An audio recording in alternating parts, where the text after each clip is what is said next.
Glad to have you watching on this Memorial Day weekend. NASCAR on Fox getting ready to go 600 miles. And we welcome you inside the Hollywood Hotel, where it's already been an entertaining pre-race festivity-filled afternoon, Michael. Now let's have two questions. Who to watch and what to look for early over the 600 miles? What to look for early, I think, is if the caution flies, who gets two tires? Who takes a gamble? Talked to Jamie McMurray earlier today, and he said you've got to have track position to be able to analyze what your car's doing. You get it back in traffic, you can't even tell. So he worked on running high in 3 and 4. I look for the pit crews to the crew chiefs to take a chance, get two tires, and maybe try to get their car toward the front. All right, this is the longest run, obviously, NASCAR, the longest race, and obviously a mile-and-a-half track. Are there certain drivers, we know about the race teams, they'll be tested late too, the pit stop, certain drivers that seem to hold up well and communicate well as the race wears on? Definitely, that man, Kevin Harvick. He is fast here at Charlotte. He's won 2 of the last 3 races, so you got to watch out for him. Everybody in the garage area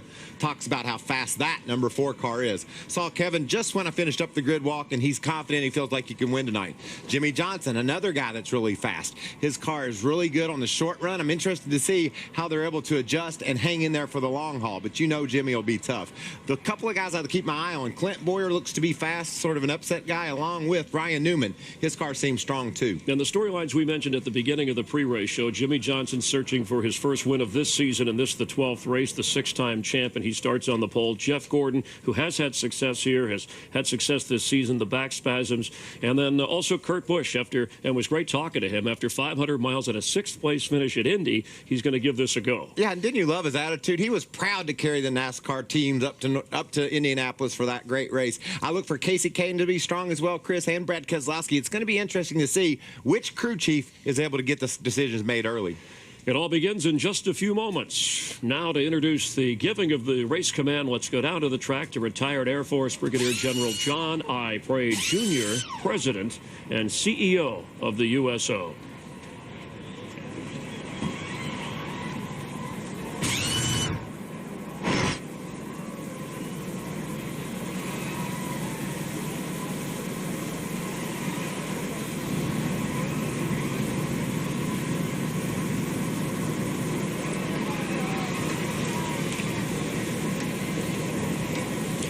In both Iraq and Afghanistan. He is a recipient of the Bronze Star Medal and the Purple Heart. Joining us from the International Space Station is Commander Steve Swanson. Please join us in saying the most famous words in motorsports. Drivers, start your engines.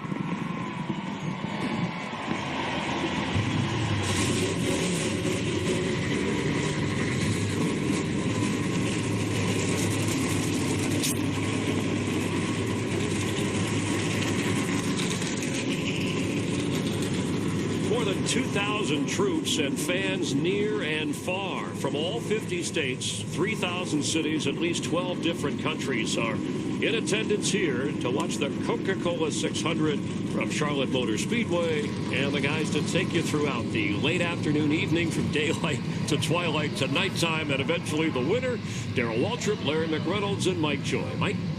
Thanks, Chris. Hello, everybody. The 4.5 hours each driver spends in his car tonight will be the longest single stint of anyone in America in any type of circuit racing in this entire year. We're going to start under bright sun. High 80s is the temperature. Sunset around 8:30, and then the nighttime. Veteran crew chief Larry McReynolds. That's a lot of different changes for really 3 distinct races tonight. And, Mike, I talked to Dale Earnhardt Jr., who qualified 10th for this race, and he said their goal is to maximize the performance of that 88 car throughout this entire night. But he said to do that, you're going to have to get very aggressive with changes on that race car, even if you're up there leading the race, because he said you cannot overestimate how much this track will change as we start in daylight and go into the lights at night. So let me ask Hall of Famer Darrell Waltrip. How do you keep your car in contention from behind the wheel for stock car racing's longest night? Well, you have to save a little bit, and it's so hard to do in this environment today. These guys try to run qualifying laps, even in a 600-mile race. They're hammered down all the time. Here's the problem, though. This is a long race. The cars are going to be the fastest at the end of the night. Fast cars are hard to drive, and when you're physically and mentally tired, man, that's when it takes its toll. So got to stay on your toes and the edge of your seat. The engines have fired. The finish line is 600 miles away in Charlotte on Fox.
As we celebrate our nation's most solemn of holidays, we are grateful for the opportunity to spend it at the races.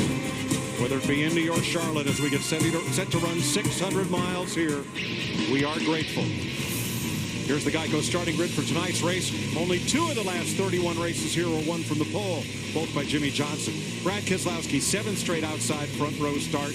Casey Kane, 3-time 600 winner. Danica Patrick, best start ever by a woman in this race. Clint Boyer ties his best 600 start.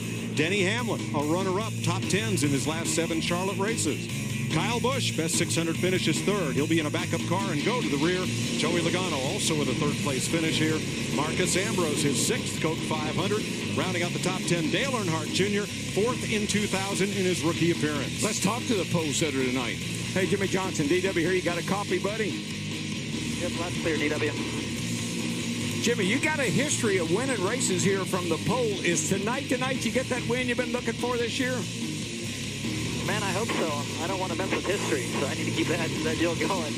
We've got a great Lowe's Chevrolet. Looking forward to an awesome night tonight. Happy there's so many fans here in the grandstands watching, so many people at home watching, and we'll give it a good run for the money tonight.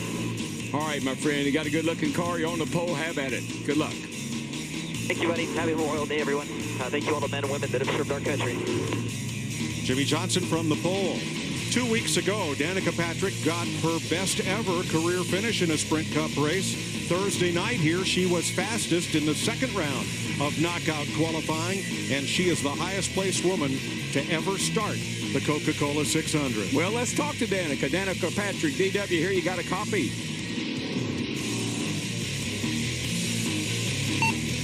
And Danica, DW, you got a copy? I think she's trying to talk to us. Danica, it's DW. You got a copy there?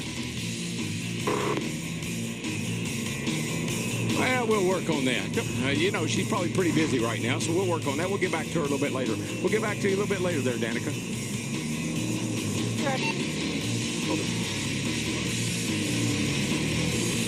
Also out on track, veteran crew chief, championship winning crew chief Jeff Hammond. Yeah, man, we're just coming off the racetrack right now, Mike, and I'm telling you, you can feel the energy in the grandstands. A moment ago, you hear a pin drop because of all of the I guess you might say, playing the taps and everything, but right now the energy is up. This race, everybody's ready to go. The drivers, when they were getting in the cars, their eyes told me they're ready to get it on. These crews, they're ready to get it done. But the main thing, folks, we couldn't do this great event if it was not for the fact of the men and women that served for us around the country. But remember, on Memorial Day, the main deal is, hey, it's all about those who gave their all for this great country. Mike? Thank you, Jeff. We should all remember. We introduced Budweiser Speed Tweets, the new interactive game where fans compete for a chance to race go-karts with Kevin Harvick. Visit Budweiser.com/speed tweets to register. Let's go pit side to Chris Devoda.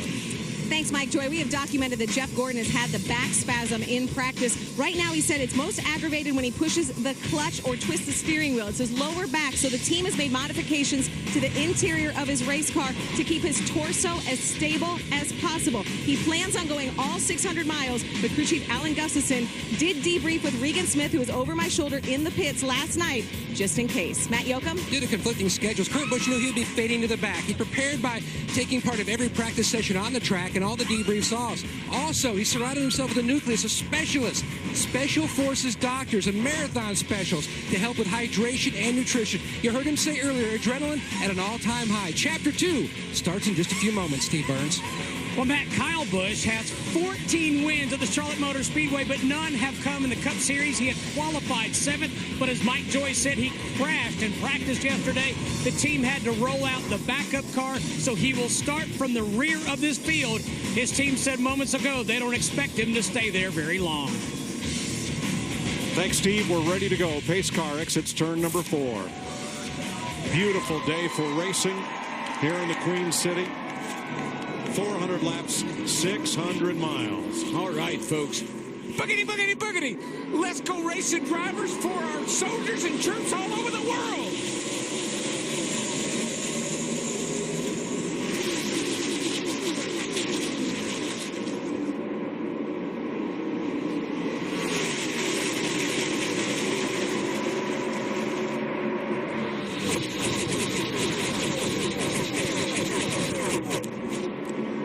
Keselowski took his 4 deep into turn 3 on the outside. Jimmy Johnson exits 4 with a meager advantage and too close to call at the line.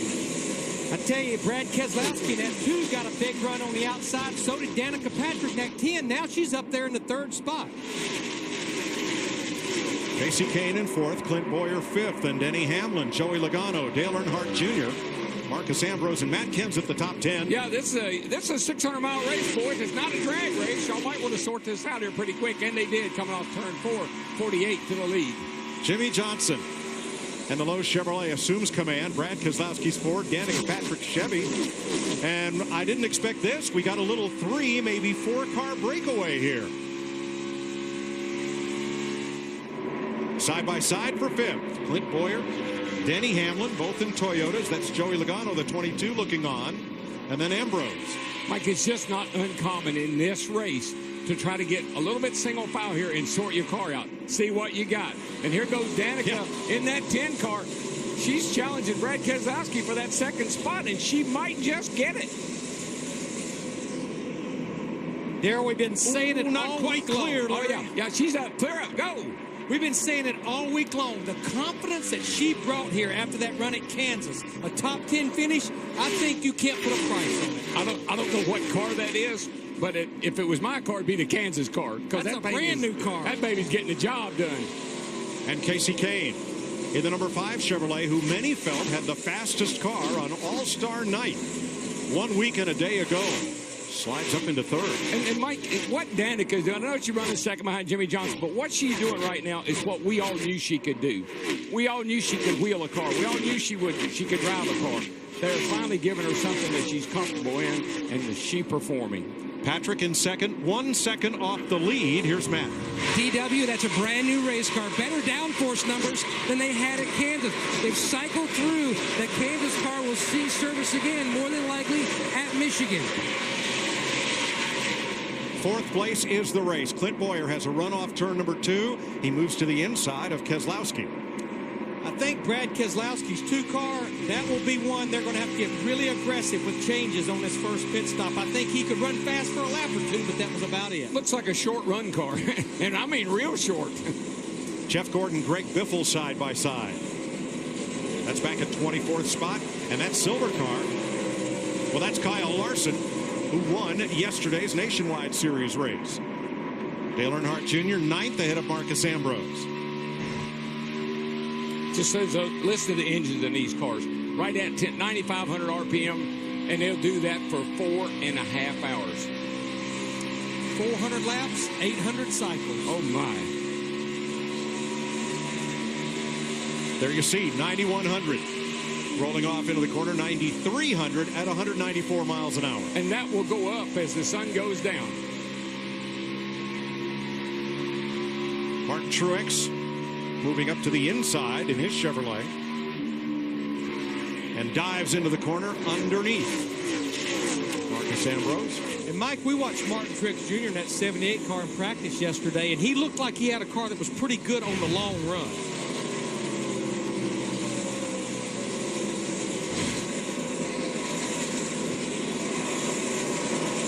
Tell you what, when I watch that 48 car, Jimmy Johnson, boy, does that bring back some memories of that car being so dominant over here for so long. Then they repaved the racetrack, and it really changed the setups in these cars. And it looks like Chad and Jimmy may have gotten that thing set up right tonight. I've not seen that car run this good in quite some time. Here's the Kansan. Clint Boyer moving up into third around Casey Kane. Now they're 2.5 seconds behind the race leader, Jimmy Johnson. Johnson led 9 straight Coca-Cola, but he has not led this race since 2010. Oh, yeah. Here's how you know when Jimmy Johnson's car is good. Watch his hands.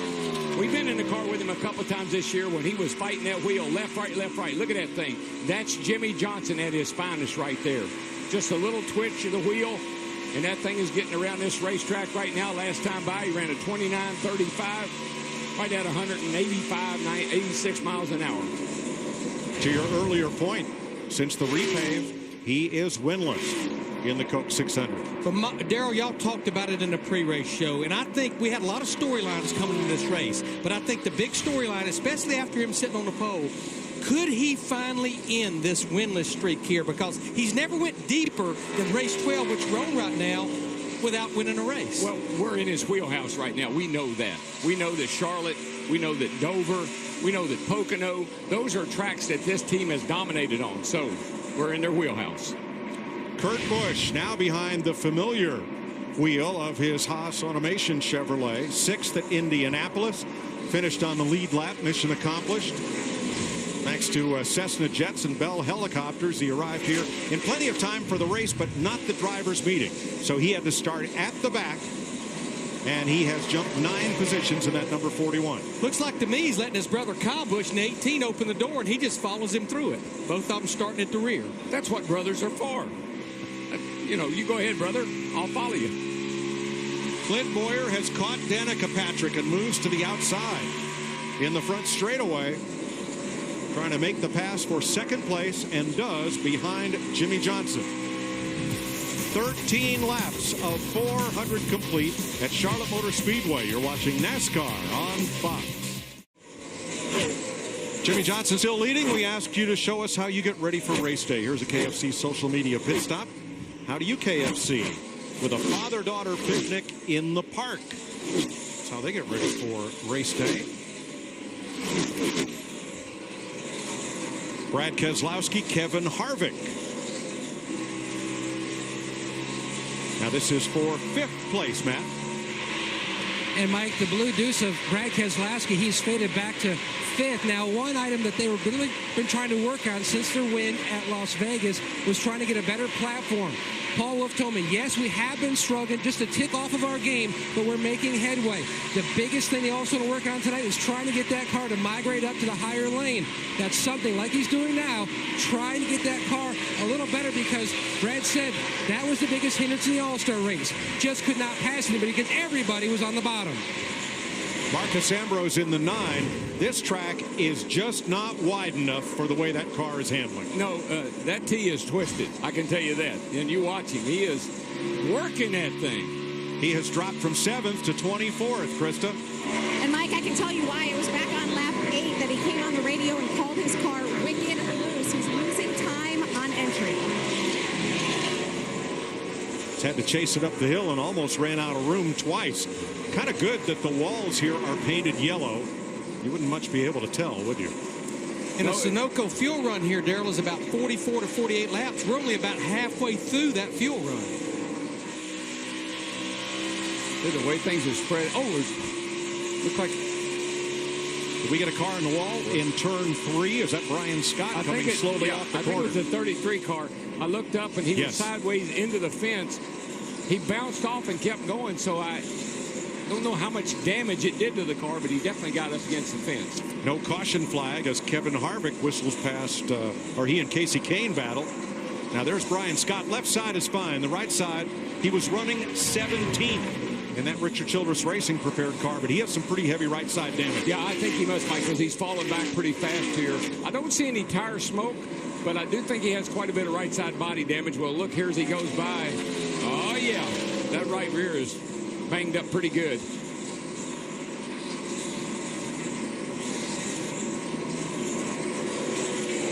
Scott able to continue. Got to be ready for some right side damage whenever we pit. Find the things up here for us. Andy, watch the tire smoke, please.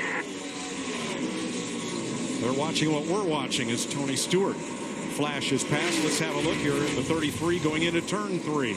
Yeah, he goes into turn 3. He's already up high. He gets up there, and the back just gets around a little bit, and he slams it pretty hard. You can see the black tire marks along the yellow wall there. He got it pretty good.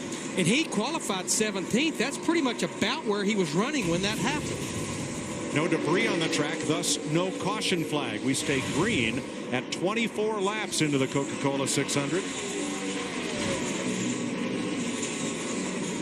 Jimmy Johnson leads Clint Boyer by 1.2 seconds now. Danica Patrick third, Kevin Harvick, Kasey Kahne. Brad Keselowski as Kasey Kahne backs out of the top 5. Keselowski moves back up to 5th.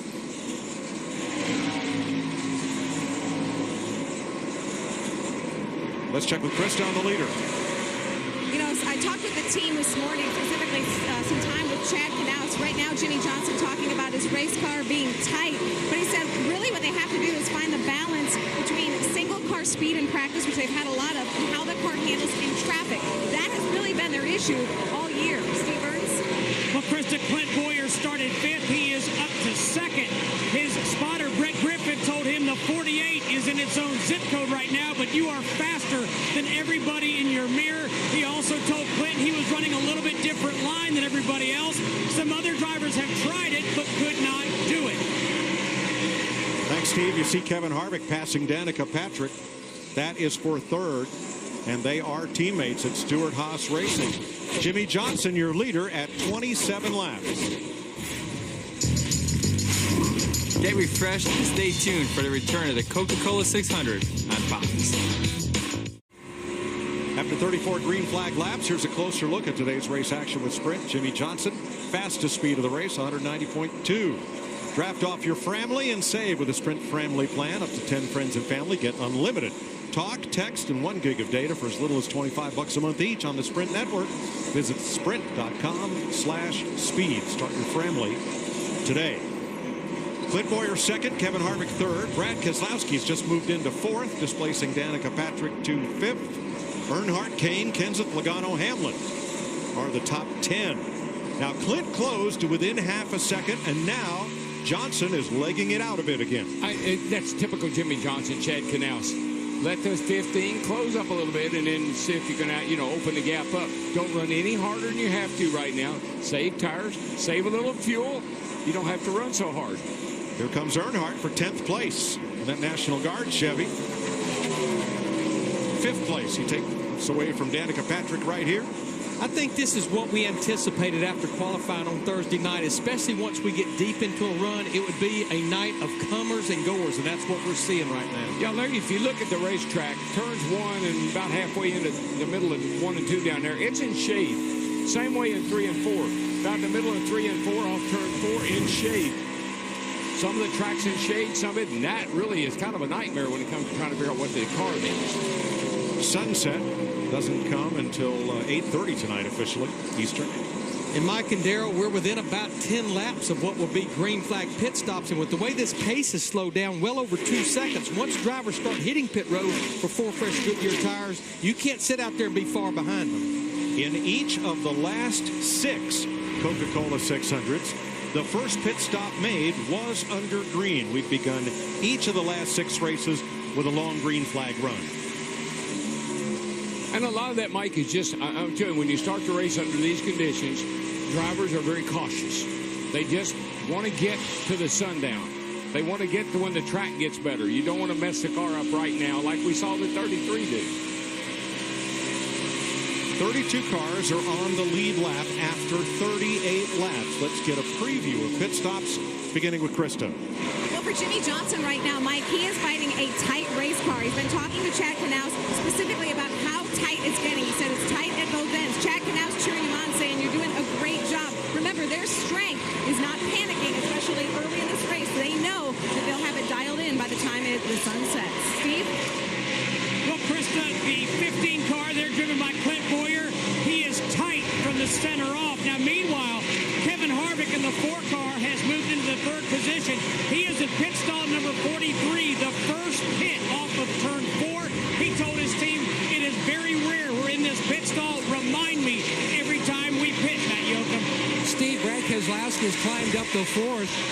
4 of his last 5 wins come on 1.5-mile racetracks, just like Charlotte. His big issue earlier in the session, he was tight at both ends of the racetrack on the splitter. The 10 car, Danica Patrick, she is good down in turns 1 and 2, but her biggest hindrance, she has to wait on the throttle, trying to get back in the gas, down in the sun in 3 and 4. Thanks, Matt. 41 laps in. Jeff Gordon skipped final practice yesterday because of back spasms. Recurrence of an old injury or something new, we're not sure, but he thought a little extra rest might help him get ready for tonight's race. Regan Smith stands by in relief. Gordon started 27th. He is up to 12th. Regan Smith doesn't expect to have a lot to do tonight. One thing I do expect is that 20 car, Matt Kenseth, to just keep creeping toward the front. Matt started back in the 12th position, and now he's up there battling well inside the top 10 in 7th. Following up on that report on the 48 car as well, the track, as the sun goes down, Larry, the track has been known, traditionally here lately, has been known to loosen up.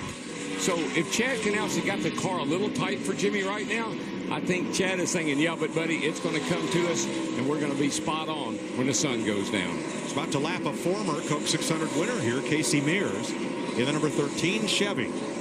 We saw rookie Alex Bowman on pit road, maybe a little bit early, but it won't be long before we have green flag pit stops among the lead cars. And again, as we mentioned, the Sunoco fuel run is about 44 to 48 laps, which they can go another, with the way the pace is slowed down, I think they could probably go close to 50 laps. But my point earlier, if drivers start hitting pit road and getting those 4 fresh tires, they're going to be beating you 2 to 2.5 seconds a lap. So you really can't just sit out there and stretch it to the max. 11th place, side by side, and Denny Hamlin eases his Toyota ahead of Jeff Gordon. Yeah, we heard the report on Jeff Gordon that twisting and turning in the seat, turning and twisting on the wheel, making pit stops could be very difficult for Jeff Gordon if his back is really bothering him as bad as they say it is. Brian Truex and Greg Biffle in the pit lane. Here comes Brian Scott, David Gilliland, and more. Green flag stops have begun. Cole Witt, David Reagan, Casey Kane among the leaders is in. So is Reed Sorensen, Danica Patrick, the 55 of Brian Vickers, Jamie McMurray, the All-Star winner, Paul Menard, and more. Pit road's filling up fast here.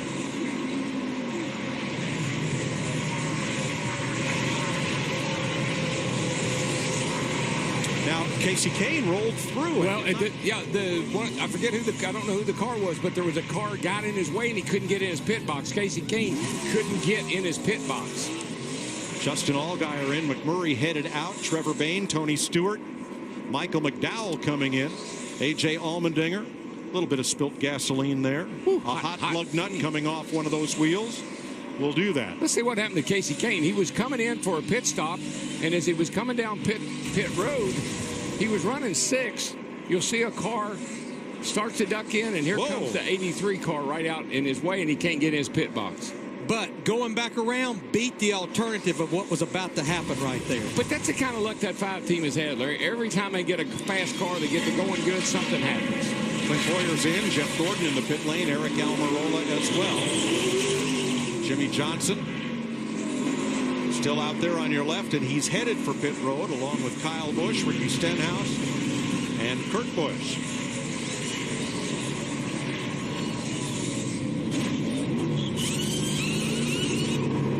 And a loose tire gets away. I think that was one of Marcus Ambrose's tires. That tire was bad on the car, and it got away on the pit stop. That got worse. It got worse. Here's Johnson into a stop. Stopping right on the mark on the signboard. Going to be a quick 4 tires and Sunoco race fuel. Ryan Newman comes in. Tell you what, you better have a good spotter when you're out there on the old tires and everybody else is on new ones, because you will get run over. Brad Keselowski in the Deuce became the race's 2nd leader as he assumed the lead. Newman's team finishing up a 4-tire change as Keselowski hits his pit stall. Paul Wolf and crew go to work.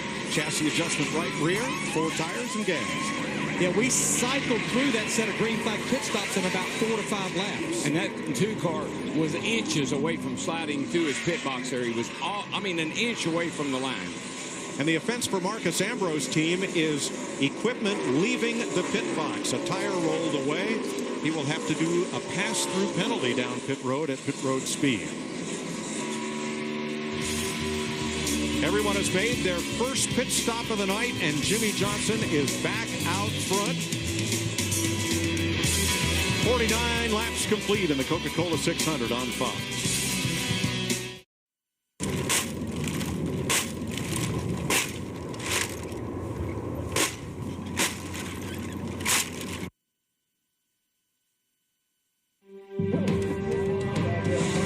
Some off-duty soldiers in the Middle East in Kandahar get to enjoy the Coca-Cola 600 with you.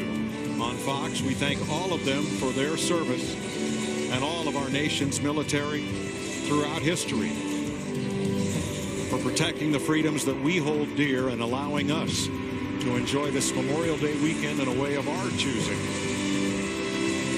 Jimmy Johnson leads Kevin Harvick by 3/4 of a second right now, pulling up on Kurt Busch, who was 6th at Indianapolis earlier today. Let's have a look at our Sunoco green flag pit cycle. Now what this is the 2 laps under green, but including the trip down pit road. And you see right there, not only did Matt Kenseth, was he one of the early drivers to come on that cycle, but he and his crew, he getting in on and off pit road and the crew changing 4 tires, they did the best job that time. And pretty much Matt came in running 7th, and now he's inside the top 5 at 4th. So good job there. I think also coming a little early made a difference as well. Larry, what about Brad Keselowski's strategy, though, on this green flag run? Well, to my point earlier, when you stay out, he was the last one to pit, and he was running 4th prior to the cycle of green flag pit stops. And now, Mike, he has fallen outside the top 5. He's still got a good race car, but I think waiting the lap 50, a lap or 2 more than all the other drivers, he gave up about 4 or 5 seconds there. Now remember, Mike and Larry, the drivers are on the racetrack a long time tonight, 600 miles, over 4 hours. But these pit crews tonight, they're going to make more pit stops tonight than they'll make all year. And so not only do the drivers have to be in great shape, but so do the pit crews have to stay hydrated and focused as well. Well, Darrell, to your point, the winner here in the fall race last year, the 500-miler, made 8 stops. Kevin Harvick's team, who won this race a year ago, 100 miles longer, made 11 pit stops. Lapping Ricky Stenhouse. Traffic here for the race leaders. Kurt Busch did go 1 lap down. But in NASCAR, that's not as big a problem as you might think. The first car 1 lap down at the caution flag gets the free pass and gets that lap back. This was instead of what we used to do, was race back to the caution flag, something that turned out to be not all that safe. Also, when the caution flies, if all the leaders pit, drivers that stay out on track and choose not to pit can use a wave around before we go back to green. So there are a number of ways to recover from being 1 lap down besides just racing your way up and passing the leader to get that lap back. I know who keeps racing their way up is Jeff Gordon in that 24 car. He just drove by Danica Patrick in the 10. He's now cracked the top 10. He's up to 9th position. Kansas, 2 weeks ago, he got his 89th career win. 20 years ago was his first win here in the 1994 Coca-Cola 600. Krista? And Mike, talking to crew chief Alan Gustafson this morning, they were able to put a positive spin on the fact that the car had to sit for that second practice. They said yesterday's second practice, it gets a little hot, it gets slick, which it was, and a lot of teams will try to chase that handling, knowing, though, that it won't be anything like the handling in today's race. They didn't have to worry about that at all. And for Jeff Gordon, he said the car feels really good, and just going through the motions of all the routine items, like a pit stop, like a restart, like the long laps, the long green flag run. That is what's important, just getting him comfortable in the car. Jimmy Johnson has led all but 3 laps so far. Kevin Harvick stalking him from half a second back. 64 of 400 laps complete in the Coca-Cola 600. Tonight's aerial coverage provided by Goodyear, proudly supporting our military for 100 years. Show your support for our troops at Goodyear.com, Goodyear official tire of NASCAR. Jimmy Johnson leading Kevin Harvick by 3/4 of a second.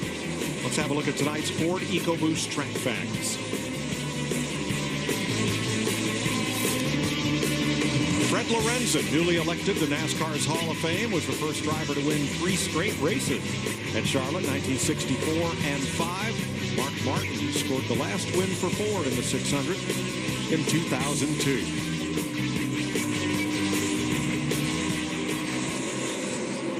For 10th place, Denny Hamlin trying to pass Danica Patrick to move into the top 10. Now, Danica had been stuck on the bottom, had been running the real low line up until recently. Now she's moved up the track, so I'm looking for a little more grip up high. Look at the shade and the sunlight in this changing racetrack. Here's Dale Earnhardt Jr.'s take on the changes in track so far. Feels like we made an air pressure adjustment that only lasts for about 10 laps, and it was probably a little too much. I was riding exactly like you did before, probably be very similar run. You've done great, man. You've managed this race spectacular. You're P5. Just keep doing what you're doing. You're doing perfect. Let the sun get down. We'll keep adjusting it and let me know how this whole run goes.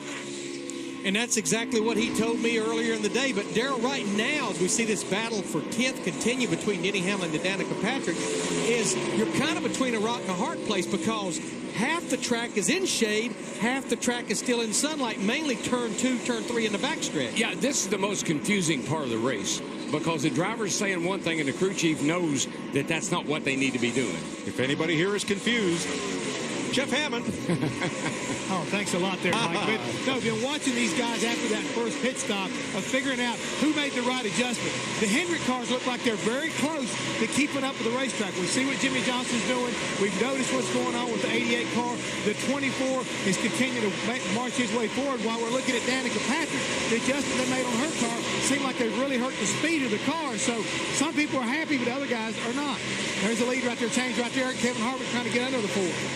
Harvick to the inside. Now that's Austin Dillon in the 3 up high. And Harvick will use Dillon as a pick and pin Johnson behind the 3. But can Harvick complete the pass? Oh, yeah, and Harvick's good on the bottom. And Mike, it's just like we said in our pre-race show down there. This 4 car week in and week out is the fastest car on the racetrack.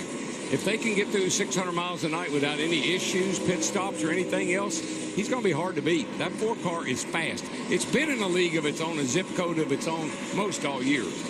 Eric Almirola driving Richard Petty's 43, carrying the Air Force colors. Almirola's dad was in the Air Force, and he kind of moved around the country with the family, so carrying that badge of service, a special pride for Tampa's Eric Almirola. He passes Danica Patrick, who, Matt, has slipped now to 14th. Mike, big concerns for Danica Patrick in the 10. Now she's going to go down the backstretch as she enters turn 3. That's where her biggest problem lies. The car is almost sideways on entry, and it's just skating. She told her team moments ago that she is just holding on. That's probably the part that has the least amount of grip. But look at the run Dale Earnhardt Jr. in that 88 car got up all the way up against the wall of turn 2. Looked like he has 100 more horsepower than Matt Kenseth in that 20. Nah, he's just got a cape with an S on it. And don't tug on Superman's cape. No. I thought he gave that cape to Larry. I have it right there. Okay. Kevin Harvick, your new leader in the Coca-Cola 600. The Coca-Cola 600 on Fox is sponsored by Budweiser. Great times are waiting. Grab some buds. With Michael Waltrip, Chris Myers, about 125 miles in this Coca-Cola 600-mile race. The first 100 miles went in 34 minutes, an average speed of 176 miles per hour. Jimmy Johnson has led the most laps, Michael, at 72, but Kevin Harvick, who's won 2 of the last 3 races here, has worked his way into the lead. Yeah, and Rodney Childers has won this race as a crew chief too, Chris, so you got to look for these guys to make adjustments all night long, all year long. There's Rodney there. That car has been the fastest car on the track. Look for that to continue tonight. And in Las Vegas, the odds makers made him a 5-1 favorite with Jimmy Jimmy Johnson a 6-1 choice. Of course, Jimmy started on the pole, searching for that first win of this season. He did, and he was able to drive off from some guys. But also, in the meantime, other racers were catching him, as in Kevin Harvick, Clint Boyer closing in. The fastest car on the track lately has been Dale Jr. So those are some cars to keep your eyes on as it keeps getting darker and darker. And Jimmy Johnson has won this race from the pole. You know, we started about 6:20. The sun set about 8:25 or so. So 2 hours of daylight before we get to night racing. And speaking of Clint Boyer, 52 races since his last win. It came here at Charlotte in the 2012 Chase race. Now, he won the Sprint Showdown last weekend, transferred into the All-Star race, finished 7th. Yeah, and he's very confident about his car. The long run here at the beginning of the race without a caution has really hurt Kurt Busch. Kyle Busch as well. They started in the back. Kurt doing the double from Indy to Charlotte, but he's struggling right now. He's a lap down. Needs a caution to get to pit road and work on that car. Yeah, and Clint Boyer's spotter saying earlier that the 48 and 50, Jimmy Johnson and his driver in a different area code or zip code. But what about Jamie McMurray, the All-Star winner who's never won the Coca-Cola 600 but has won a lot of big races? I love this guy. He started in 26. He's been able to make moves, Chris. He's up into the top 12. So he talked about track position being everything, but he hasn't used any strategy to gain that track position. He's just raced his way through the field. So he's got a good car, too. 3 leaders, 5 different lead changes, and no cautions. Another round of pit stops coming up. But Kurt Busch currently a lap down after a 6th place finish, completing all 500 laps at Indy. How will he hold up tonight? With only 15 cars on the lead lap, a lot of drivers decided they needed a change, and now. So most of the cars 1 and 2 laps down have already been to pit road in this second green flag pit stop cycle. The top 8, 9 of the top 12 have not yet made that stop. Race leader Kevin Harvick on the left of your screen coming in. Here, away. If it's still running, you'll be fine. If it cuts off, cycle the switch. Right here. Steve? Well, Mike, Kevin Harvick said that his car takes off loose, but then gets better. It goes to the tight side. If anything, 4 tires for Kevin Harvick and a packet full of Sunoco fuel. Now all but the first 5 have been in. There's Boyer. So we're waiting on Jimmy Johnson. Carl Edwards jumps up the chart. He had been a lap down, but has not yet made his stop. All 3 of the Roush Fenway cars. Here comes Johnson now, 48. So it sounded as if Kevin Harvick may have run out of fuel. He had a 2.4-second lead over Jimmy Johnson prior to stops. Here's Johnson. In my book, that's what cost Kevin Harvick that race at Kansas. They tried to run him a lap too far there at the end. Krista.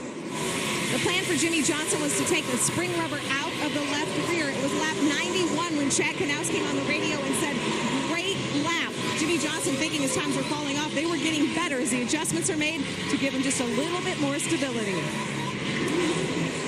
Yeah, that rubber out of the left rear will make the car a little freer, make it turn a little bit better, takes a little pressure off that left rear tire, frees the car up. Now Edwards is the last of the leaders to pit. He will pit from 3rd place. But because he was a lap down at the start of the pit cycle, he likely will be when his stop is done and he gets back up to speed. Harvick is the leader once again. Mike, they stack those springs, rear springs full of spring rubbers. They'll have them just hanging in there with tie wraps. If they want to add one, they just slam it up in there. If they want to pull one out, they got a tie wrap where they can jerk it out and it just hangs there. And that's part of the program of aggressive adjustments. Austin Dillon, rookie, driving for his granddad, Richard Childress, in the Cheerios car. Right side damage on that number 3. Battling Justin Allgaier there. Fellow rookie, Allgaier from Illinois. Let's see if we can see the side of the 3 car. It doesn't appear to be very significant. Here's another look, Darrell. Getting a little loose off of turn 4 there, and I'd call that a kiss. Just a little bit with that right rear. A sun kiss. There's a look from Ryan Newman's car. Oh, maybe a little bit more than a kiss. When you see Firefly, that's a little bit more than a kiss. You went in for a kiss and got slapped. Whoa, was what happened. That was his teammate, Ryan Newman, that had that bird's eye view. Well, we've been talking about green flag pit stop cycles, and this is the 2 laps driver getting on the pit road and getting off, including the pit stop. Once again, Matt Kenseth in that 20 team, just like the first set of green flag pit stops, Matt and his pit crew did the best job of anyone else. Note the 2 Joe Gibbs cars at the top of the board. The former Super Bowl winning Super Bowl winning football coach has 2 very aggressive pit crews, 3 actually. And one thing that could have really helped Kevin Harvick in that Ford team running out of fuel, they picked the very first pit stall coming in, so that probably saved him right there. But here's the 3rd Joe Gibbs car making another stop. Denny Hamlin back in for 4 tires. When you come back in that quick and you change 4 tires, he evidently felt the vibration in that 11 car. You know, back to Kenseth real quick, the consistency of Matt Kenseth, which doesn't surprise me. That's the kind of driver he is. He's got 3 top 5s and 8 top 10s. Doesn't have a win yet, but when he starts winning, look out. But those numbers, that's the reason he's second in the points right now. Exactly, and I think you can make the chase with those kind of numbers.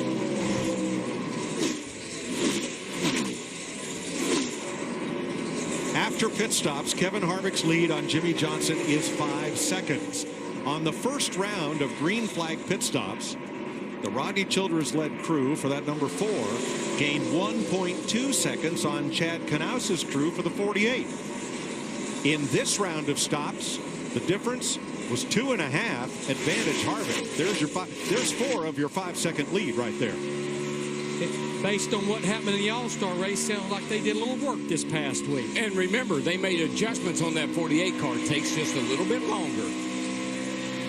Kevin Harvick, your leader. You're watching the Coca-Cola 600 on Fox. Debris in turn number 1 puts us under the first caution flag of the afternoon, 108 laps in to the Coca-Cola 600. And the Cessna number 1 of Jamie McMurray is our Aaron's lucky dog. He'll get back on the lead lap. You don't need credit. All you need is Aaron's. Free pass for McMurray. Steve Burns. Kevin Harvick says that his car still takes off a little bit on the loose side. They're going to take 4 tires. Clint Boyer into 15. Told his crew chief, Brian Patty, he said, I like my race car right now. It's really manageable. No changes on the 15. Krista? Dale Earnhardt Jr. saying on that last run his car got a little bit tighter in. He said it's not bad, it's just different. Meanwhile, Jimmy Johnson saying the adjustment Chad Knaus made helped give the car a little bit of a point, but he said he still needs to be able to drive it in deeper.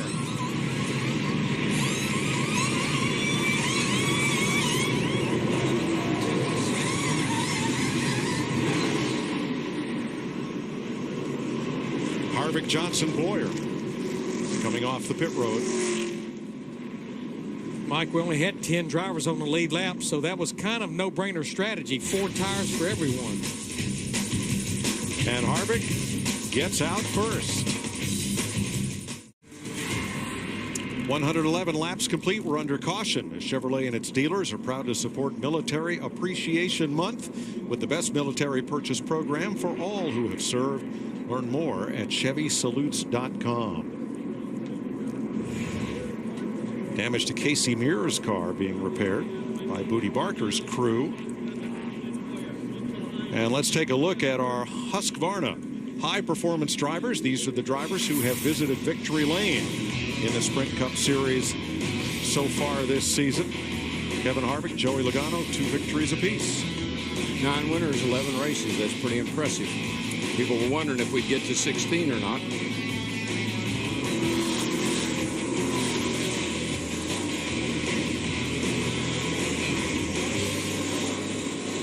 While we're under caution, let's get our Subway fresh take. Steve Burns. With Brian Patty, the crew chief on the 15 car. Brian, you guys were really fast when the race started. Are you able to keep up with the track so far? We hope so. Our car was good yesterday in the first practice. It was similar track conditions, so we'll wait and see. We'll see if our notes are good like we think they are. And, we're racing really good cars. 448 were the same as us in practice, and we're obviously going to race them hard until the end here. Thank you, Brian. Thanks, Steve. Now, earlier on the first green flag pit stop, there was concern from Kevin Harvick's team. Did they run out of fuel? We listen. what happened a while ago. No idea. Different sail, different configuration. Makes no sense, so we'll do the best we can with it. The thing that did change was a lot of park throttle time, running that high groove. So I might have just used more gas. Therefore. Among the folks that bring us those in-car radios, one of our engineers, Hoppy, Mark Williams. Very proud of his daughter, Chrissy Moran, just graduated from UNC Asheville. Congratulations. Now, the first run, Kevin Harvick ran 47 laps and made a pit stop, which made it, he should have pitted at 94, but they tried to stretch it to lap 96. They tried to go 49 laps on the second run. 20 cars did not pit and took the wave around. That included 8 cars that got back on the tail end of the lead lap as Kevin Harvick in white and red and Jimmy Johnson in blue hauled them off to turn 1. Look at Kyle Busch way up on the outside, and he's got company as they go 3 wide down that back straightaway. He can do that better than anybody I know of. I've never seen a guy that can pass so many cars on a restart. Craig Biffle behind him, and then rookie Kyle Larson.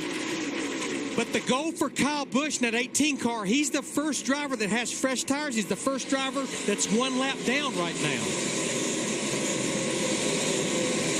Boyer and Kenseth, the 15 and the 20. Jeff Gordon right there with him, fighting for third.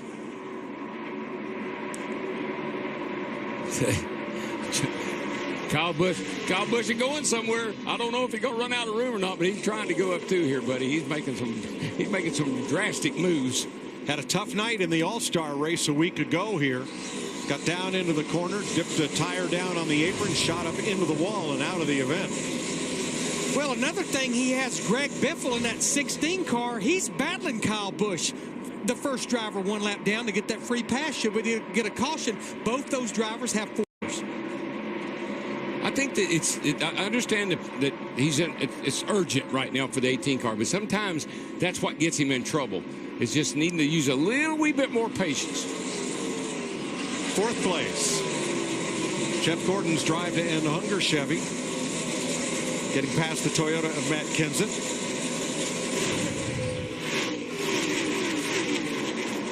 Well, Jeff Gordon's back might be hurting a little bit, but it's not hurting his driving, I can tell you that. No, not at all.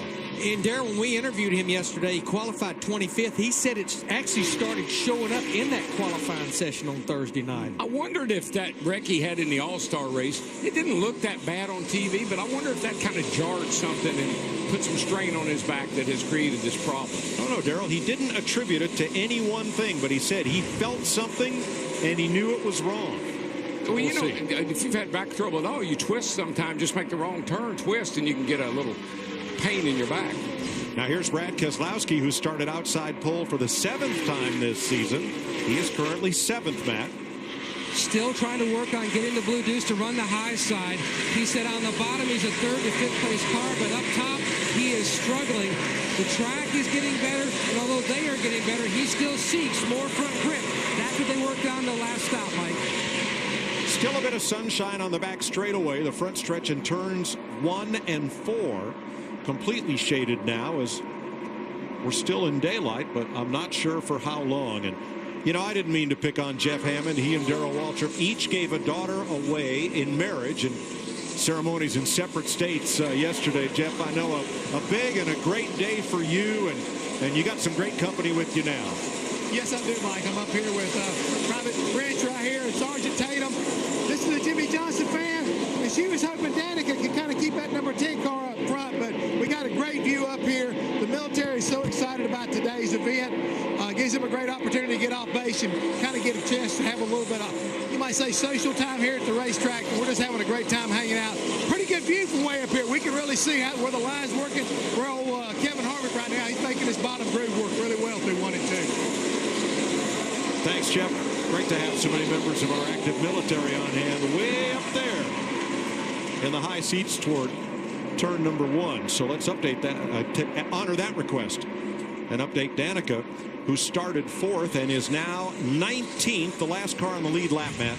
Tony Gibson had a lot of confidence coming in tonight. He and Danica had worked a lot, going back to how the car performed at Kansas and how it changed throughout the night, knowing that Charlotte would be much more extreme. But right now, they just cannot work the tightness out of this race car. It will not turn at all.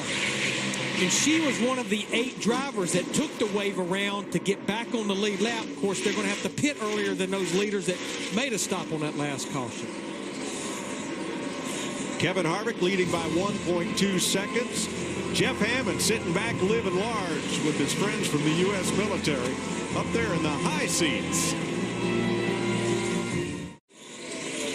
Join NASCAR honoring our armed forces by tweeting or posting your own personal salute. Use hashtag NASCAR salutes or visit NASCAR.com/salute.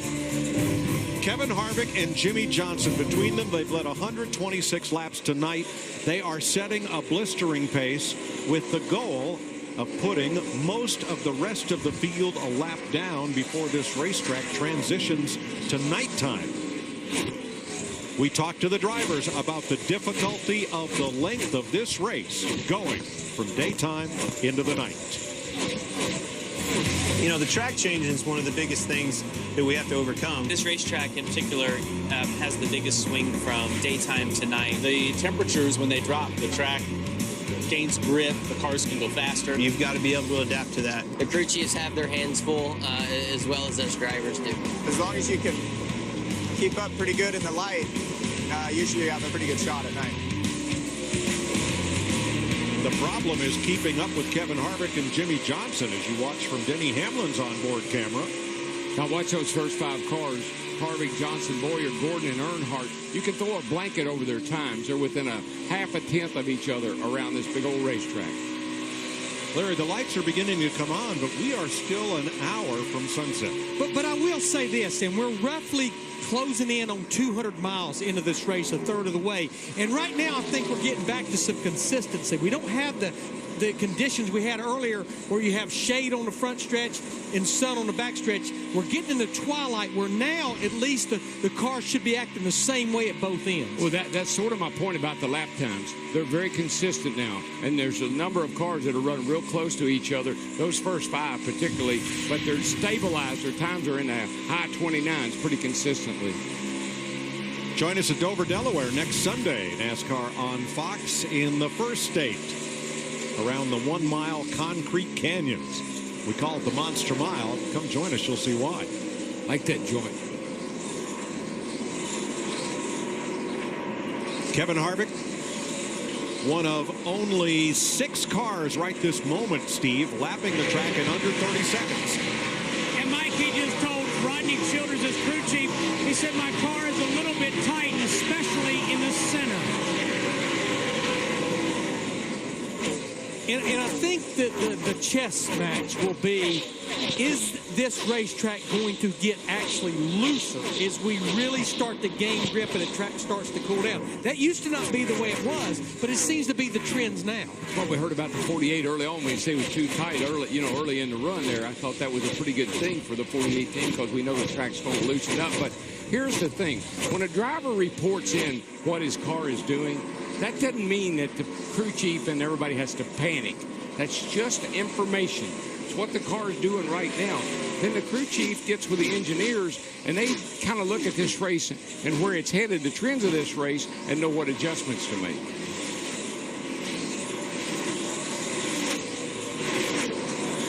Brian Vickers in the top 10. His number 55 posted 8th. He's the 3rd Toyota in the race right now. Vickers running 10.5 seconds behind race leader Kevin Harvick. There's his Aaron's Toyota. Driver who had to set out a season due to blood clots. That issue all resolved, and he is happy to be back behind the wheel full time. Right behind him, teammate to Brad Keselowski in 7th, Joey Logano, who's already a 2-time winner this season. His Pennzoil Ford right now is 9th, Krista. And Mike, Larry, Darrell, what you guys were talking about just a few moments ago is Joey Logano's game plan to a T. Early in the race, talking about being so free, losing grip, being all over the racetrack. But on lap 106, he said, now here it is. This is the best it's been all night. Not panicking, keeping up with your car, keeping up with the track. I also like what Joey Logano and Todd Gordon did on that second set of green flag pit stops. He hit pit road 5 to 6 laps earlier than Kevin Harvick and Jimmy Johnson. Mike, that's almost 8 to 10 seconds right there that they really bought by putting those fresh tires on earlier. Gained a bunch of spots that way. Now, Jamie McMurray, who won the All-Star race a week ago Saturday night, he's back up in the top 10. Got very emotional in victory lane, telling his 3-year-old son Carter, who was watching from home, he had asked Carter early in the day, if I won $1 million, what would you like? His son said a train set. The next morning he shows up at the door coming back from his motor coach at the track with his son's favorite breakfast, pancakes, and a big trophy. And Carter looks at his dad and, as only a 3-year-old can, says, where's my train set? That happened this week. I bet he got a train set. You bet. Now, Danica Patrick in that 10, she just went a lap down. She's one of about 8 drivers that took the wave around. They're going to have to make green flag pit stops here pretty soon. The Coca-Cola 600 on Fox is sponsored by Coca-Cola, the official soft drink of NASCAR. Coca-Cola, open happiness. Tweet at Coca-Cola Racing using hashtag #CokePitStop. Every time a Coca-Cola Racing family member makes a stop during tonight's race, you could win tickets to next year's Coke 600 and other great prizes. Drivers that took the wave around are having to come pit side. Casey Kane was just in for his service, Matt. Mike, a challenging 200 miles so far for Casey Kane. Loose in the first run. Then you saw him have the issue on pit road, and he lost a lap. And then the adjustment, he said, made the car jump. He was very animated, trying to control his emotions. But now they have this car dialed in. He said it's good, except when he gets in traffic, it starts to go away. But they are back in this ball game. He's going to have to come from. He's got a lot of work to do. Down, yeah. He might have his car better, but got a lot of work to do. Remember the 20 drivers that took a wave around on the last caution and did not stop. They are all coming in. Marcus Ambrose, Danica Patrick are in. Now Alex Bowman in the 23 gets loose. Here comes Clint Boyer. Oh boy. Yeah, that was almost disastrous for the 23 of Bowman. And I don't know, Clint Boyer said, man, I got to get away from this cat.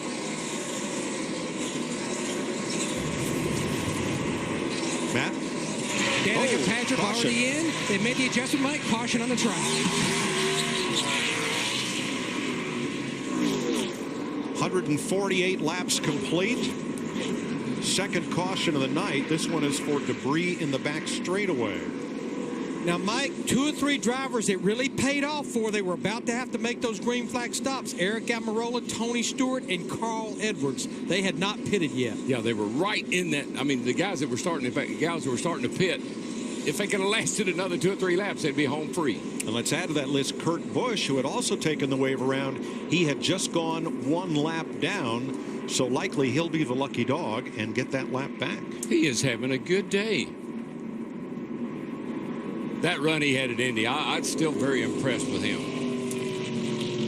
You know, you have to remember, not only is he doing the Memorial Day double, but Chris, the Indy 500 is the first IndyCar race anywhere that Kurt Busch has ever run.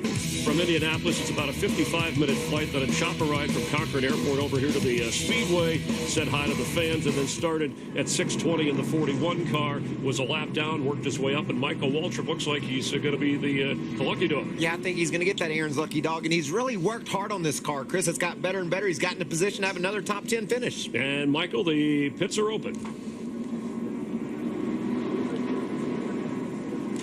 All right, pace car leads them around. Green light at the end of pit road and green flag. That signals the pits are open. They're headed for Steve. Kevin Harvick said his car is just a little bit tight in the center on this run. He's told Rodney Childers, loosen my car up just a bit. Same situation for Clint Boyer. He said my car got tight on this run. They'll make an air pressure adjustment, Kristen. Jeff Gordon coming in saying he's really been turning well, but loose taking off. That's a similar problem for his teammate Jimmy Johnson, just a little bit too loose on a restart on the start of a run. He needs to be a little bit tighter, but it's careful to crew chief Chad Knaus. Don't tighten me up too much. I still need to be able to turn and drive in deep.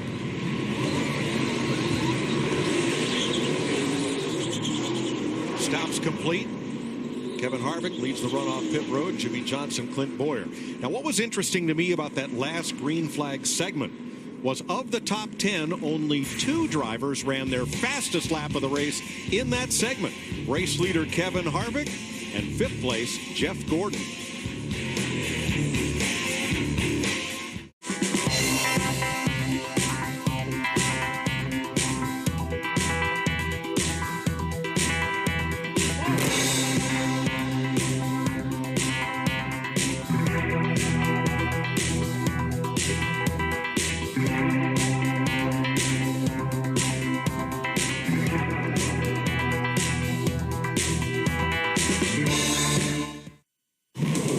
Coca-Cola 600 on Fox is sponsored by KFC. So many ways to KFC.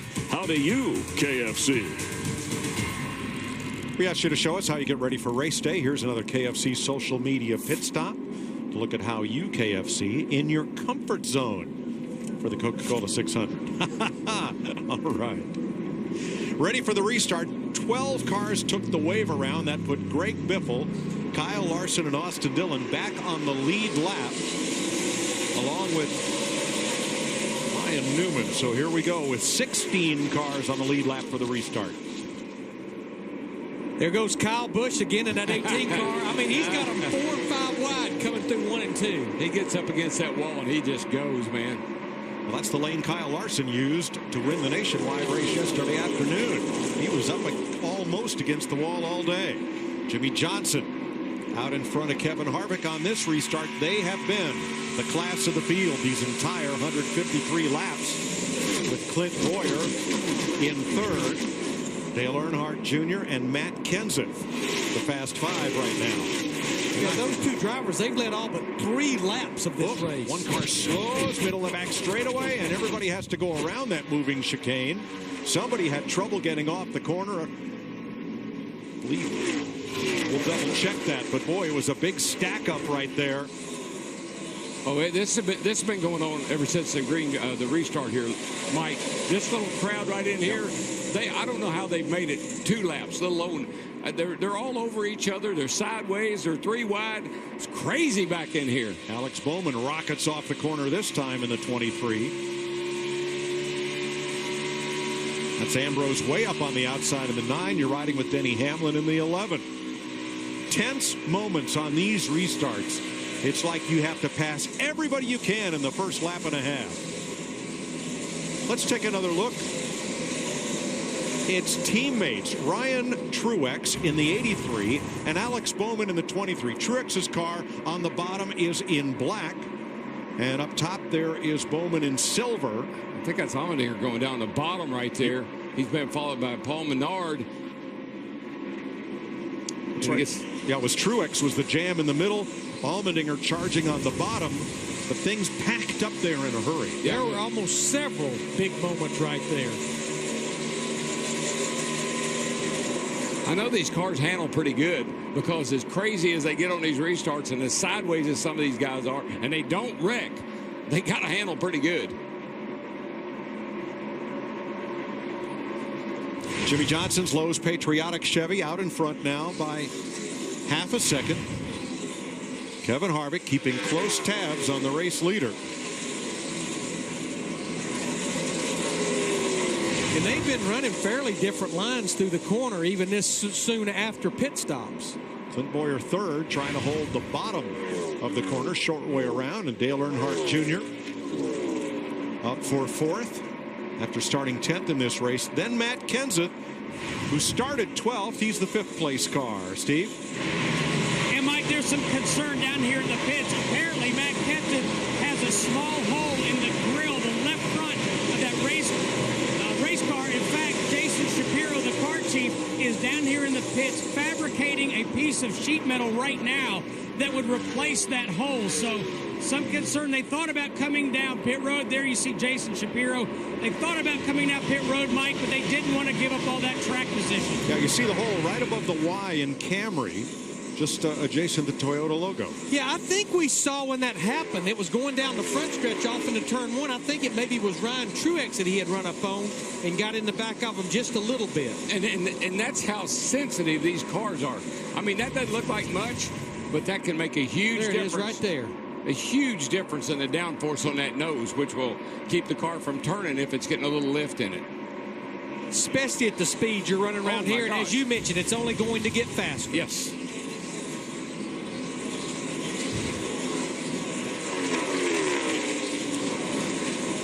Jeff Gordon closing. Remember, back spasms kept him out of the final practice, but no comments of anything amiss or uncomfortable for the 6th place car. And Brian Vickers in 7th. I just can't tell. Back problems, when you get in a race car, it's nice and warm, and you're sitting in a seat that's custom fit to your body. That's as comfortable as you can possibly be. Vickers and Gordon just ran their personal fastest laps of the race. Here's Joey Logano. And a tire rub is reported on the 17 of Ricky Stenhouse. There you see the right rear, a little smoke there. Somebody's gotten into the left rear of that car, and looks like they've got a little fender rub. He might have had a skirmish with Landon Castle, the car who is directly behind him right now. And now caution is out. Back it down. A lot of smoker in turn 2, and that's David Gilliland. Whoa. Yeah, he's been in the wall hard.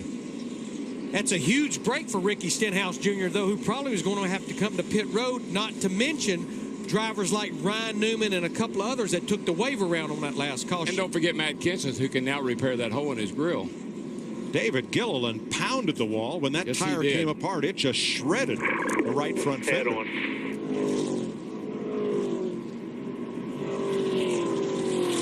Well, in this sport, everyone's misfortune. Getting into the corner. You can see the right side of that car.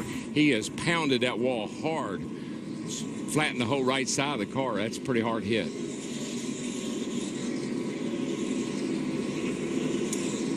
Well, Mike, all that hard running after restarts finally paid off for Kyle Busch in that 18. He gets the free pass. He's now back on the lead lap. And remember the hit that David Gilliland took a couple of weeks ago in Kansas.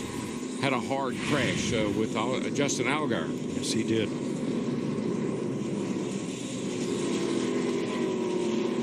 And Gilliland is the first car to go to the garage tonight. Yeah, you always wonder, you watch Kyle Busch, you say, why does he do that? Why does he do this? Why does he want to drive like that? It just paid off for him. Kyle Busch trying to move up onto our list of Toyota top performers. He's at 17th, 1 lap down. When we restart, he will be back on the lead lap. And let's go back and so we look at Clint Boyer, who is 3rd and the leading Toyota right now. Go back and pick up that on his green flag pit stop before the last caution, Justin Allgaier got caught by the speeding police on pit road. Had to come back and make another run down the pit lane. Lost a lot of time there. Steve Burns, pit road's open. Kevin Harvick says his car is better, Mike, but it's still tight. He wants them to loosen it up. They'll make a chassis adjustment. Now, Clint Boyer said when I try to run a line like Kevin Harvick, I can't do it. I get too loose. They're going to take just 2 tires. Krista. And the track continues to change for Dale Earnhardt Jr. He had said on the last run his car was just a little bit tight in 1 and 2. Now the issue he's talking about as the crew works on his 88 Superman machine, he's a little free into turn 3. Meanwhile, his teammate Jimmy Johnson telling crew chief Chad Knaus, you did it. You gave me the ability to drive in deeper, and I didn't have to sacrifice anything on that run. So what we're seeing now with only 10 laps on their tires and this track gaining some grip, if you roll into the dice there, 2 right side tires only. Differences in strategy. Brad Keselowski does not pit, and he takes the lead. Beautiful evening, beautiful sunset here in Concord, North Carolina. Aerial coverage provided by Goodyear, proudly supporting our military for 100 years. Show your support for our troops at Goodyear.com. Goodyear, official tire of NASCAR. The sidewalls of those Goodyear racing tires being used on all the cars tonight have a Support Our Troops logo on them. We certainly share in that sentiment. There's that gorgeous sunset, 8:30 sunset tonight. Now Saturday, full day of MLB action beginning with the Braves Marlins on Fox Sports 1, then Baseball Night in America on Fox. You'll see Rays versus Red Sox or Pirates Dodgers. Our MLB doubleheader begins Saturday, 3:30 Eastern on Fox Sports 1 and continues at 7 p.m. Eastern on Fox. There's a 5-star tire for you from Stewart Haas Racing. One of their drivers is Kurt Busch. One of those Tony Stewart, Gene Haas Chevrolets. And remember, he had to start in the back because he missed the mandatory drivers meeting, which is held 2 hours prior to the event. He is up to 15th, Matt. Mike, NASCAR, long known as being one big family sport, and Scott McNair, a physician within the Hendrick Motorsports camp, has actually been helping Kurt Busch. Now, one of the keys was trying to keep him mentally alert and keep fatigue down. So what the team is doing under his direction, they have made small cubes of peanut butter and jelly sandwiches, handing that through the window at every pit stop, trying to keep the carbs and protein up, so that way he can make the entire 600 miles. And for kids at home who always say, They doubt their parents when they say peanut butter and jelly sandwiches are good for you. See? Just go ahead and listen to Dr. Scott. And remember, he was in a backup car. He crashed hard on Monday, was in a backup car. And what about this guy? You think maybe it's time for him to have a little, we're getting close to halfway. How about a little something to eat here? What's it going to be, bud? Yeah, getting a little snack. Almost not enough time to eat it under caution. No, yeah, because we're going back to green. Car's handling good enough, he might be able to eat and drive all at the same time. I don't know. Brad Keselowski did not pit. Clint Boyer got 2 tires right alongside. So did Brian Vickers and Matt Kenseth, the 2 drivers in the second row. Here we go. But that does give a whole new meaning to fast food, I will say that. It does.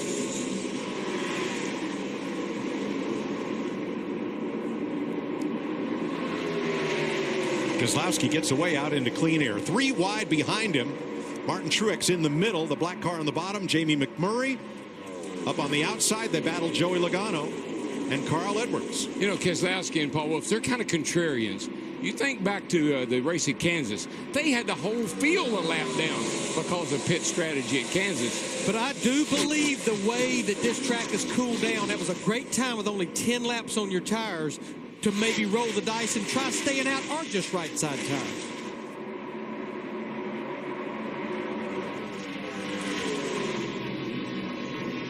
Jimmy Johnson dives to the inside on Matt Kenseth.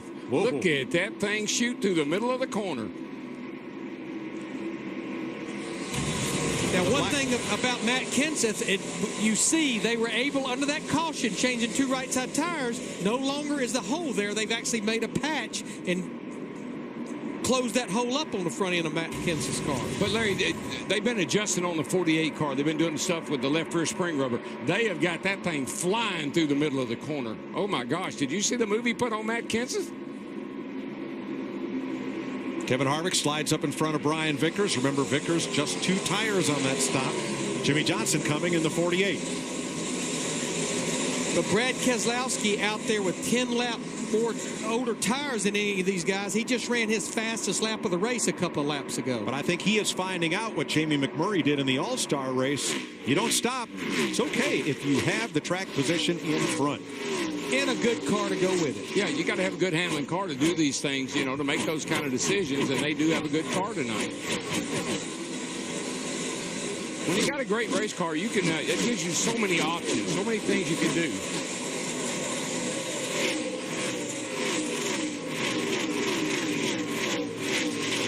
Kyle Busch got the free pass on that last restart. Got 4 tires, and boy, he has been picking them up and putting them down. And you see him in traffic. He just got past the CRC Chevy of Landon Castle. Here comes his Toyota. He was taking them 2 wide, 3 wide, and usually on the outside right up near the wall. Yeah, watch that 18 car. He's really, really good on these restarts and on 4 fresh tires, but I'm not sure he has a real good car into the run. It's hard to get a roll on guys to pass them because the top's not fast enough yet. Being behind them, all it does is just kills your tires, you know? I mean, the more you run around here following the guy in front of his tire track, your tires are going to go away, right? Doing a good job of being patient, just racing the race. We got a long ways to go, buddy. That kind of is the tale of the story I was trying to tell. Seems like he's got a fast car, but he can't go anywhere with it. He seems like he gets hung up back here, and I don't know if it's not handling well. Maybe it's that bubble of air that we hear about. Well, he's getting into a big knot right now as we go back up front with Brad Keselowski, Clint Boyer running 1-2, Kevin Harvick third, Jimmy Johnson, Brian Vickers. All within 3 seconds the race lead. And Darrell, I am getting a report that Kyle Busch is a little bit too tight in traffic. In other words, his front tires aren't gripping when he's back there in that dirty air. And he just had to go 3 wide, Darrell, to get this pack. I know. I was screaming silently. Maybe he was too. I think he was. Allgaier on the top side, right behind Kyle Busch, and now he moves in on Brian Scott. Casey Mears trying to follow him up through. Yeah, most of these drivers that he's sliced and dicing with, they're actually not on the lead lap. Carl Edwards in 9th, Jamie McMurray, the All-Star winner, in 10th. McMurray is a big race winner. He went on a tear for Chip Ganassi a couple of years ago.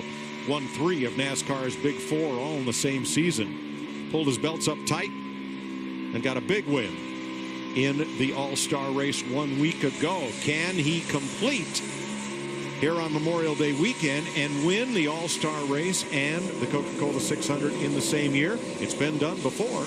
That's something we sort of talked about in the pre-race show. Remember momentum? Does the momentum from last week carry over to this week? If you have momentum, you need to take advantage of it. You don't want to just have a big event and then just let it go away. You want to try to build on that momentum. 3 of those 7 drivers you just saw there, they did go on to win the championship that year, including DW in 1985. I tell you, that was the All-Star race was a turning point in our career, in our year in 1985. Brad Keselowski has led 18 laps tonight. He's out front of Clint Boyer and Kevin Harvick.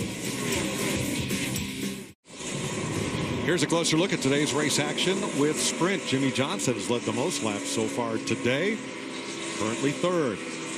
Draft off your family and save with a Sprint family plan, where up to 10 of your friends and family get unlimited talk, text, and a gig of data for as little as $25 a month each on the Sprint network.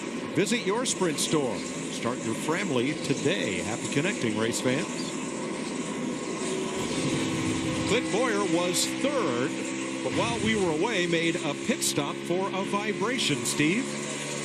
Yeah, unexpected stop, Mike. The team looking at the right side tires. They didn't change 4 tires this time. They stayed with right side tires. They just told Clint the tires look fine, the wheels are fine, but Clint's reporting that he still has a vibration. Yeah, well, contrary to what the Beach Boys says, there is no good vibration. That's going to lead to something.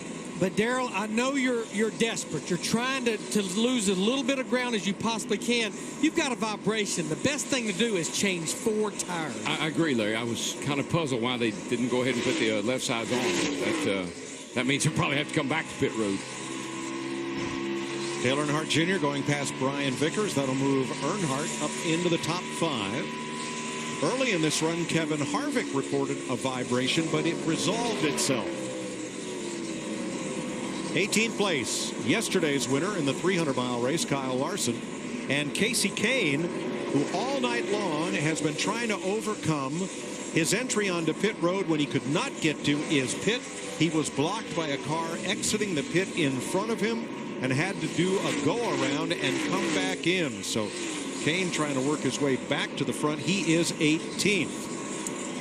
Yeah, he and Kyle Larson in 42 both are 1 lap down. We've talked about Clint Boyer. Right now, the way he's running on the racetrack, he's the first driver 1 lap down. Yeah, and quite honestly, Kane and Larson both are showing enough speed that if they could get back on the lead lap, they got fast cars. Brad Keselowski driving for Roger Penske, who came within a car length of victory at Indianapolis earlier today with Helio Castroneves in a thrilling finish. Brian Hunter-Reay the winner. What about Andretti Motorsports? 4 cars in the top 6. I mean, Michael Andretti had a whale of a day at Indy today. Both Roger Penske with Keselowski and Logano, and Chip Ganassi with Kyle Larson and Jamie McMurray. Active at both Indianapolis and Charlotte on this Memorial Day weekend, trying to win them both. Now remember, he's got his hands full talking about Brad Keselowski with Kevin Harvick right now in that 4, but he stayed out the last caution. He last pitted on lap 151. Based on how far he's been running as right now, I think he's about to lose the lead. He's going to have to pit somewhere around lap 200 to 205, which is only about 12, 13 laps from now. As they lap past Joe Nemechek, Kevin Harvick goes back to the lead, one of only 3 drivers to lead tonight. And as you predicted, here is Clint Boyer back in, still with a vibration. Guess what they'll do this time? Steve? And Clint Boyer's been really upset about that vibration, Mike. He just said, I've got to come back down to pit road. They put left side tires on this time. Clint Boyer very upset right now in the race car. Oh, he should be. 207 laps to go in the Coca-Cola 600. We'll be right back with our Liberty Mutual mid-race report. It's time for the Liberty Mutual Mid-Race Report. Hi, Chris Myers, trackside at the Coca-Cola 600 here on Fox. I'm glad to have you watching this Memorial Day weekend. The pole sitter, Jimmy Johnson, and last year's winner of this race, Kevin Harvick, have dominated the first 300 miles of this race. They've led all but 30 of the 200 laps. Halfway home through this, Darrell, who are you keeping an eye on? Hey, I like cars that dominate, and that's what that 4 car does. Kevin Harvick, they have got this thing dialed in. Keep your eye on Kevin Harvick.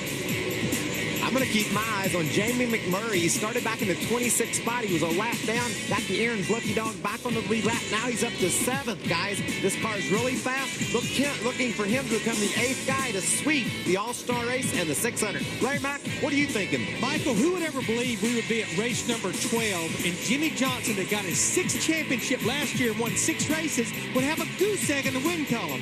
Krista, I think tonight Jimmy Johnson changes that number from 6 wins at Charlotte to 7. Well, keep an eye on his teammate. Regan Smith is still in the 24 pit standing by. I don't think he's going to be needed.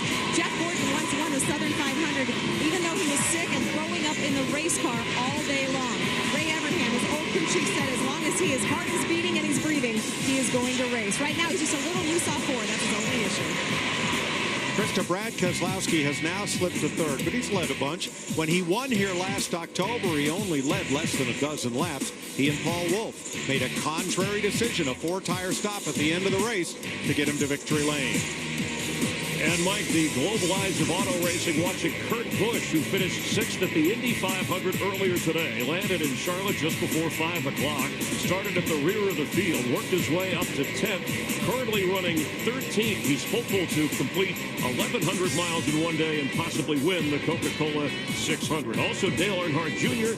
trying to win his first ever points race on this track. Told us on the pre-race show, I won an all-star race here as a rookie. I want to win a meaningful points race, focusing, hanging in the top 5 for much of this race. And Kevin Harvick used to dread coming to this place. His wife, Delaney, said, lose the negative attitude. He did. He's won 2 of the last 3, and he's your leader. That is your Liberty Mutual Mid-Race Report. We're glad you're watching NASCAR on Fox.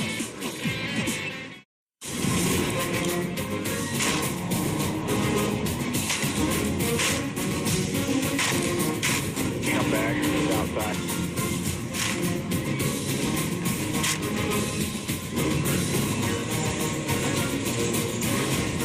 NASCAR on Fox saluting our nation's military as the Coca-Cola 600 rolls on. Only once has the mid-race leader gone to victory lane this season. Kevin Harvick back at Phoenix. He is your race leader, 2.9 seconds up on Jimmy Johnson. Then Jeff Gordon, Dale Earnhardt Jr., and Brian Vickers are the top 5. 4 Chevrolets, 1 Toyota. In the top 5 spots, Brad Keselowski drifted back to 5th and then had to make a pit stop. He's back out there with new tires. And Paul Menard just leaving pit road after a stop. Well, as we've talked about, Clint Boyer had to come in twice for a vibration, first for right sides and then for lefts, and was anything but pleased. We got to look at this tape for it. That's the game changer. He knows. Nothing's loose. Nothing. I know. He could have answered that. He's hitting the game, man. We're the fastest car on tires. You never know how this is going to cycle out. Got a long ways to go, man. Fastest car by half-tenth every lap. Clint Boyer trying to regroup here as Kevin Harvick comes in. Well, Larry made the point, Mike. When you got a loose wheel, put 4 tires on it. Steve? Well, Mike, they're going to make 2 adjustments on this stop, a track bar adjustment and a wedge adjustment, as now they're starting to chase the racetrack just a bit. So Harvick and Jimmy Johnson are the first of the leaders to hit pit road. Krista. And this is a bit early, Mike. Jimmy Johnson coming on the radio saying a tire coming apart. The crew jumped up on the wall to take care of it. There'll be a 4-tire change, but this was earlier than expected due to a tire. Also, his teammate Jeff Gordon is on pit road. Jeff Gordon saying he's loose off of 2 and 4. 2 is worse, but this is the first time all race that he's been loose off of turn 4. Austin Dillon, Danica Patrick, Casey Mears. Landon Castle also in. Matt Kenseth, Now Tony Stewart, and because the leaders came in, Larry, everybody's headed for pit road. Yeah, you cannot give it up, which I think if this cycles through, the strategy's still going to work for Brad Keselowski and Paul Wolfe because they got such a jump with those 4 fresh tires. And don't be surprised, Mike, the speeds are picking up. The sun's gone down. We got look here, we got a problem with the 42 car. He's got a flat tire. He's headed up the hill. Yikes, can he keep it out of the wall? And he'll make it to pit road. Wow. Krista. Dale Earnhardt Jr. coming in, he said there was something about this run where I got more and more loose. He said it confused him. He wasn't expecting it. So expect them to make some changes to help tighten them up. Matt? And Chris, you can see the 42 car, Kyle Larson, coming down pit road. You can see also the tire is just strung out from that carcass. It's caught up on the air gun. The changer having a considerable amount of time. Now it's all caught up thinking he's got to go back. There he goes. Going to try one more time now. Just like we saw several tires back in the All-Star race where it starts to just come unwound. That's what's happened to the right front of the 42. Steve? Well, Matt, Justin Allgaier comes down pit road. Carl Edwards saying, I'm still too free in the turns. 4 tires and an air pressure adjustment for Carl Edwards. Here's a look at Carl coming onto pit road. That's Josh Wise just ahead. Whoa, and Wise's pit is right there, and Carl's is not. Yeah, Mike, the reason the 48 had a tire problem. The 42 had a tire problem. We see these guys getting into each other here on pit road. That really hurt Carl when he was trying to make his pit stop. But the speeds are picking up. We're putting more pressure on the right front tire right now. Wouldn't surprise me to see some more guys have a little bit of a tire problem. We've cycled through the green flag pit stops, and actually Brad Keselowski in the 2 is running second right now behind this leader here, Kevin Harvick, in this 4. Now, the only thing about Keselowski is if we continue under green, he'll need to come pit side again 7 or 8 laps before Kevin Harvick will need fuel. Whoa, Jimmy Johnson, Brad Keselowski. Wow. And we're told a problem for Danica Patrick. Here's Matt.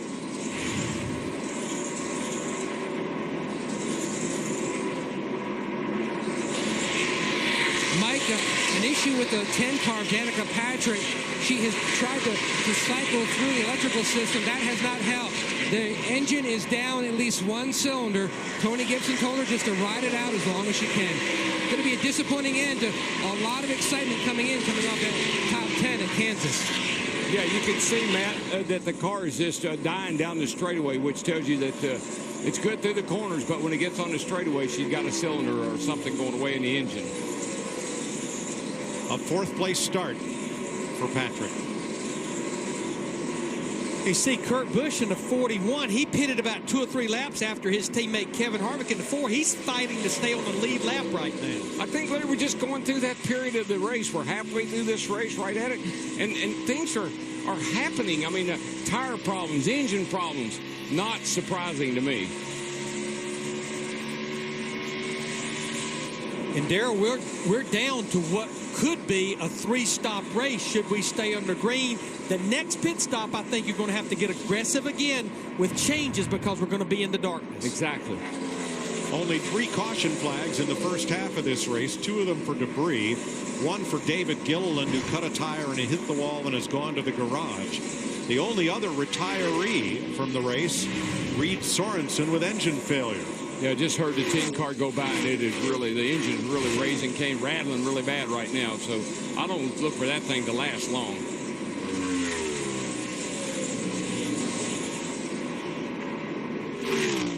But Mike, the speeds have picked up considerably, and the track has speeded up considerably. You're just loading the car up, loading everything about the car, the tires, the motor, everything is just under more pressure, and it's been all night. Caution is out. Lap 223. Debris on the back straightaway. Earlier we saw Kyle Larson shred a tire. And there's some pieces of it there. Not sure if that's the debris that called for the caution. But we are under yellow, and Kurt Busch will receive the free pass as the HendrickCars.com Chevy of Justin Allgaier goes behind the wall. Here's Jeff Hammond. Mike, Darrell, everybody was talking about how chaotic it was down on pit road. You should have been up here a moment ago with the spotters during those green flag pit stop. They were running up and down this wall, waving their arms. Everybody trying to let the other spotters know, we're coming to pit road to let your crew chief know so we don't have a problem. We're trying to get in the pits and have running each other like we saw the 99 and Josh Wise do on pit road. A lot of communication going on up here, a lot of chaos, you might say. I mean, this thing right here is a long ways from being over. These spotters are really doing overtime work already. Thanks, Jeff. The man you saw hand in the air is Rick Corelli, former standout in the Truck Series, now up on the spotter's perch. Look at the back of that 41. Oh, yeah. You got a haze of smoke coming off the back of that thing. And then it dissipates in the straightaway. Not sure what's up with Kurt Busch there, but we'll find out when he comes pit side. I think we'll see another mixed bag of strategy because these drivers don't have that many laps on their tires. I think we'll see some take 4, some take 2, maybe even 1 or 2 stay out. Steve. Well, Larry Mack, for Kevin Harvick, it isn't so much about tires as it is keeping up with the racetrack. Kevin's saying that his car is just a little bit too tight in traffic, so they're going to make another adjustment. Matt Yoakum. And Paul Wolf told Brad Keselowski, you're going to see 2 and 4 tire strategies up down that pit road. They're going to go with 2 right side tires, Krista, on the 2. And for Jeff Gordon, that is probably the call as well. They talked about possibly staying out. They said, if we come, it will just be for 2 tires. But you see them work around the side. They're going with 4. The 24 goes with 4. Jimmy Johnson knew he was going to come in because even though that run was only 10 laps, he told Chad Knaus he just got too loose. Out he comes along with his Hendrick Chevy teammate Jeff Gordon, who got 4 tires.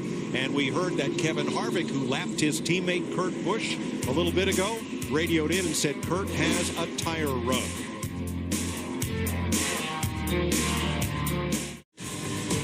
Getting ready for the restart. Dale Earnhardt Jr. did not pit on this caution. Here's why.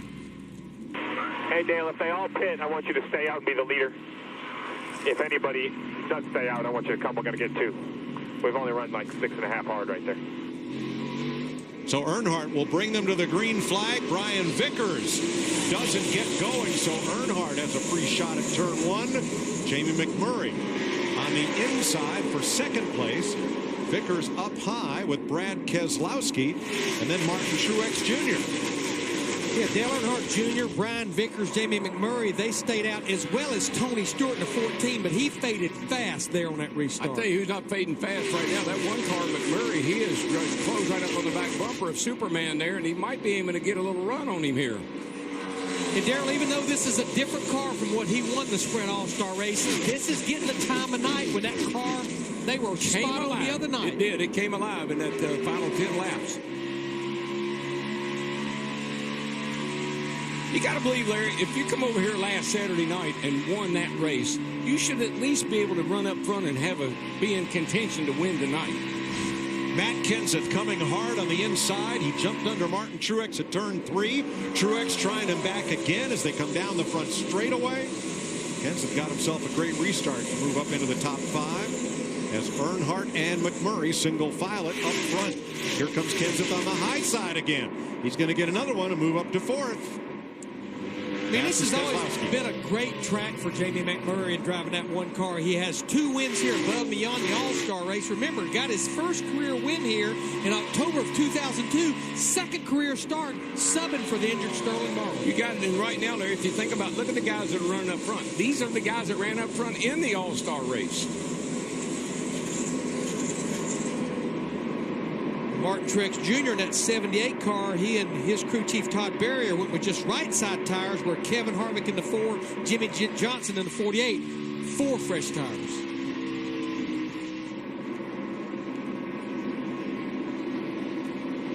Dale Earnhardt Jr. up front. How about a NASCAR on Fox? Crank it up.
traffic. Marcus Ambrose. Caution's out.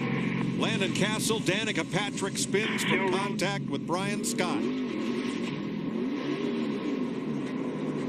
Fifth caution flag of the night comes at lap 235. Now, Danica had engine problems, and her troubles just got a little bit worse. Got a lot of rear damage. 33 car here torn up. Got the 98 down here of Josh Wise sitting in the middle of, well, off the track now, but a lot of cars involved in that little skirmish. Scott got into the back of Patrick in that one as they came off turn number 4, trying to avoid the 9 of Marcus Ambrose. Let's ride along with the Aussie, who had a wild ride in turn 4.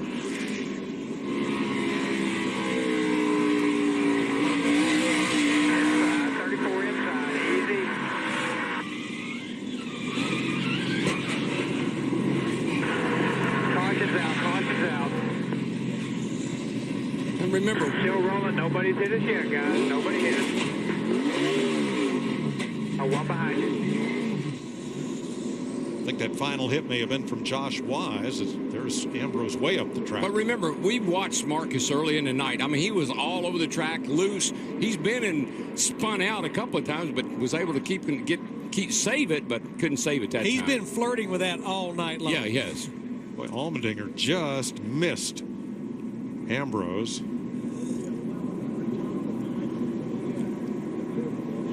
Okay, Landon Castle got turned around by Josh Wise, and it was Brian Scott who got into Danica Patrick. So pit road will be open. Here comes Dale Earnhardt Jr. leading Brian Vickers,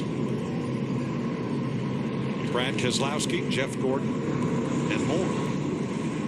Yeah, Vickers and Earnhardt, they almost had to pit, Krista, because they stayed out that last time. Well, especially Brian Vickers, Larry, because he took 2 right side tires back on lap 165. Dale Earnhardt Jr. and crew chief Steve Letarte making the call for just the 2 rights this time. 2 for Jeff Gordon. Carl Edwards heads out. Eric Almirola. On the last restart, the first car with 4 fresh tires was Matt Kenseth, and he rocketed from 11th to 4th in 2 laps. We're back under caution at Charlotte. 162 laps to go in the Coca-Cola 600 with Michael Waltrip, Chris Myers, Jamie McMurray, Matt Kenseth rolling through as Kevin Harvick and Jimmy Johnson have led much of the first half. McMurray, your leader. Remember, he won the All-Star race last week on this very track. Meanwhile, the day started with Kurt Busch arriving in Charlotte after a 6th place finish at the Indy 500. Started to the back of the field. Here on lap 4, Danica Patrick, her best start of a non-restrictor plate race, passing Brad Keselowski for second. Lap 34, green flag pit stops. Yeah, it's tough when you're pitting under green, trying to get in and out of your pits, and that was Casey Kane missing his, and things heated up after that, Chris. A fire on pit road. We've only had 5 cautions in this race. On lap 164, we had David Gilliland, later Marcus Ambrose. Stand in front of you, back it down, back it down, back it down. He's at the middle, on the bottom. Go to the top, go to the top. Stand on it, stand on it, stand on it. Throttle. Idiots. And really, who the hell did not see that coming? A lot of them, about 5 people behind you.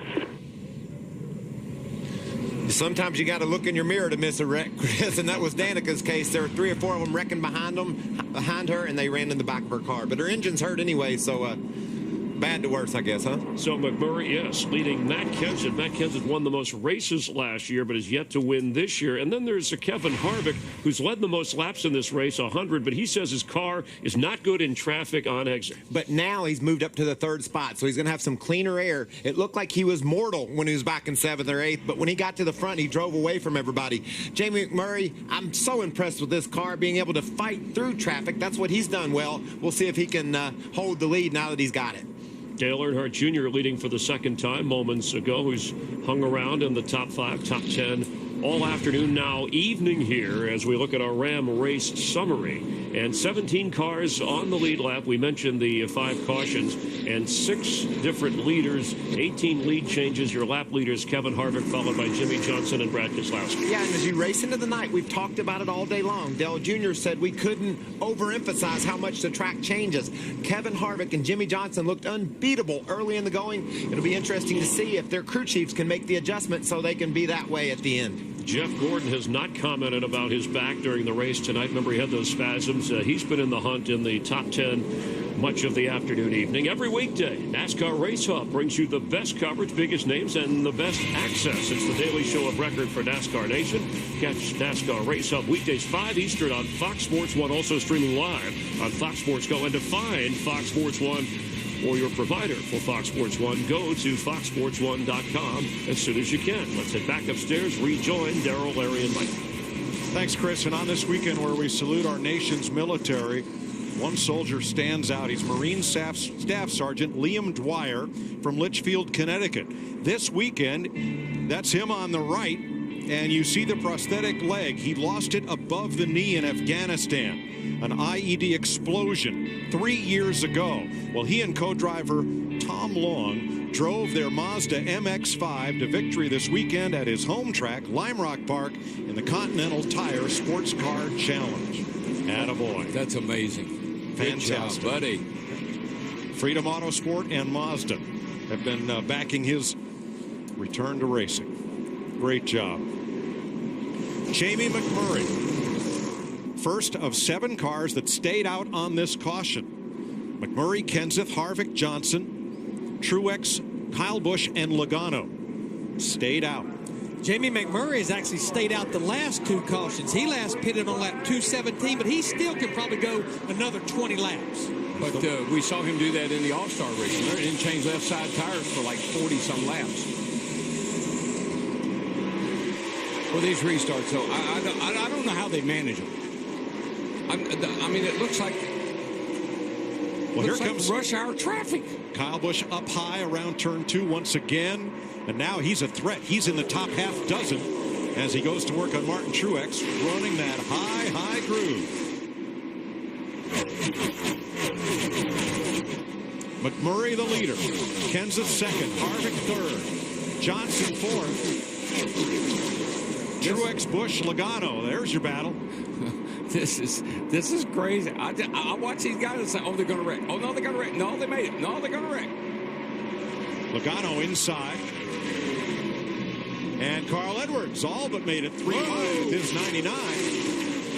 Sparks are flying. I think Carl Edwards in that 99 is taking advantage of 4 fresh tires on that last pit stop. That's what we saw Matt Kenseth do on the last caution flag. And he went through the field like a hot knife through butter, all the way up to 4th place before the yellow wave began. Car Noir, turn 1, bounces off and keeps going. Ryan Truex. Car didn't turn. I don't know if it looked like something may have happened to it. The 83 car looked like it went straight. No caution, and they come to the line once again.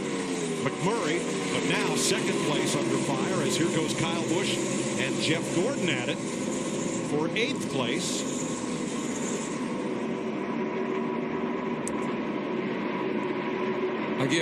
Like always, have to give Kyle Busch an attaboy. He is just driving as hard as he can go and doing a whale of a job. I don't know if he has the fastest car out there or not, but he sure is driving the wheels off of it. I know that.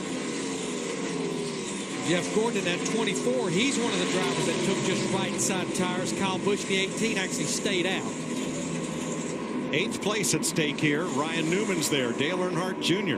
Brian Vickers in the 55 and a resurgent Eric Almirola in the 43. Boy, Jr. in the 88 got a good run there. You know, we see a bunch of new names in the top 10 or so here, but the 2 names or 3 names really has been constant has been the 4, the 20, and the 48. They've been constantly in the front all night long, but we've had a lot of new players added to the program. As Larry mentioned, Jamie McMurray has stayed out on both the last 2 cautions, but guess what? McMurray just ran his fastest lap of the race.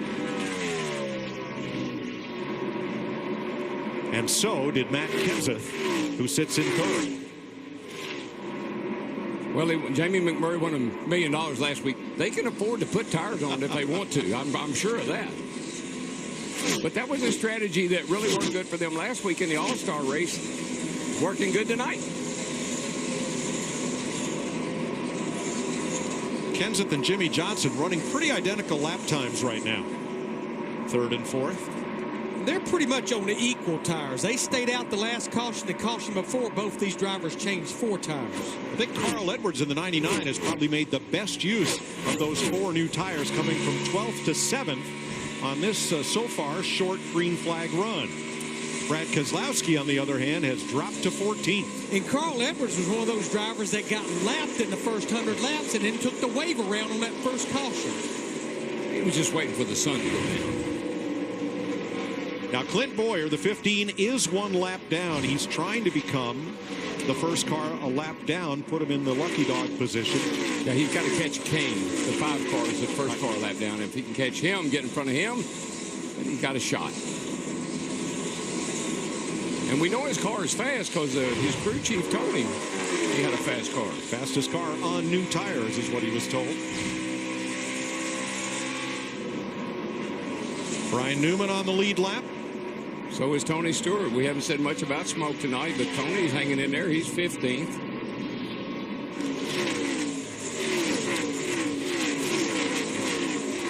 So things are heating up in Charlotte, where we have 150 laps, 225 miles to go in the Coca-Cola 600. Get refreshed and stay tuned for the return of the Coca-Cola 600 on Fox.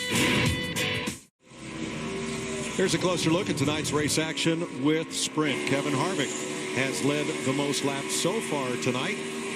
Save with the Sprint family plan, where up to 10 friends and family can get unlimited talk, text, and data for as little as $25 a month each on the Sprint network. Go to sprint.com/speed to start your family. There's the front end of Jamie McMurray's car. He is in the lead, but just a few laps ago, he picked up a trash bag or something on the front of that car. Now you see it. Got up behind Landon Castle, changed the air pressure on the nose of his car. And now you don't. And now you don't. Yeah, he had reported that the water temp had climbed to about 250, which the biggest thing is that's a pressurized system that you don't start losing the water. The only time you want something like that to happen is just 3 laps to go in the Daytona 500. Right. That's the only time. Deja vu all over again. Look who's running 1, 2, 3. And look at the finish of the Sprint All-Star race. Jamie McMurray, Kevin Harvick, Matt Kenseth, 1, 2, 3. Same as the All-Star finish 1 week ago. But it's been a long night in Charlotte for Kurt Busch. A left rear shock absorber problem for Kurt. How are they addressing it, Matt? Mike, they were trying to make other adjustments so that way they wouldn't have to pull the car per NASCAR behind the wall to fix the broken left rear shock. But his concern now is something completely different. He says he's down at least 2 cylinders in that 41 machine. Right now, he says it's not going to last much longer. No, I just heard him go by a Matt, and it just sounds exactly like Danica's does. They've broken something in the valve train. He ran all 500 miles at Indianapolis.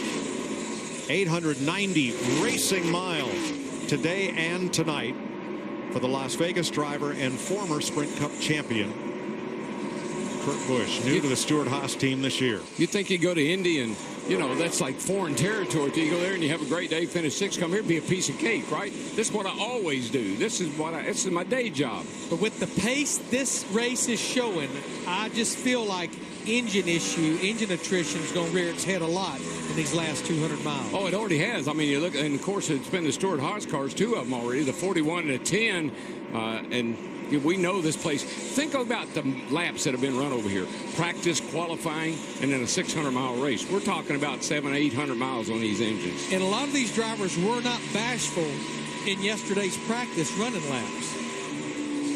Dale Earnhardt Jr. caught Joey Logano. Now, Logano last pitted a caution before Earnhardt's last pit stop, so the 88 has 12 less laps on its tires than Logano's Ford. Jamie McMurray continues to hold everybody off. Now, once again, he has not pitted since lap 217. We're at lap 263. We've had a number of cautions in there, which helps the fuel mileage. I think within the next 6 to 8 laps, he'll have to pit. But, Steve, Kevin Harvick is already in. Yeah, Larry Mack, Kevin Harvick had said that his car had gotten pretty tight in traffic. Jamie McMurray, on the other hand, you're watching, He should be hitting pit road right now. He hasn't said much at all about how his car is handling. He likes it pretty well right now, except that it had gotten a little bit hot, and you see Harvick. He's led the most laps so far tonight, Steve, but that pit stop will drop him back, well, just out of the top 15 for now. I'd like to see a time on that stop. It's kind of hard for us to tell from here. He's in that first pit coming in down there, but it didn't look all that great. Now, Mike, at this point with 136 laps to go, it is now a two-stop race for all drivers. So Matt Kenseth currently second. He is 2.4 seconds off the lead. Jimmy Johnson has led 89 laps tonight after starting from the pole. He is 4 seconds behind Jamie McMurray in third. His Hendrick Motorsports teammate Jeff Gordon, 5.3 seconds back of the leader. And that little single car team from Denver, Colorado, Barney Visser's team for Martin Truex Jr. in the 78, carrying the Colorado Freedom Memorial. Remember, it's on the hood of that Chevrolet. Martin Truex sits fifth, 6.5 seconds back. Dale Earnhardt Jr. has been working on Joey Logano and makes the pass for 6th place. Logano's another guy we haven't spoken a lot about tonight, but he's been very consistent in the top 5 or 6 here. Got a good run going. And he and his crew chief, Todd Gordon, they've been working the strategy. 2 tires, staying out at different points. And they have 2 victories in the bank already this season. He and Kevin Harvick are the only ones. Carl Edwards carrying our Ford camera. Currently 8th. He got lapped in the first long green flag run, as did his Roush Fenway teammates, but he has rebounded nicely to run in the top 10. Brian Vickers running the Aaron's Toyota, 9th place for the 55. And after Kyle Busch made that tremendous surge and got back on the lead lap, boy, he was passing cars like they were stopped.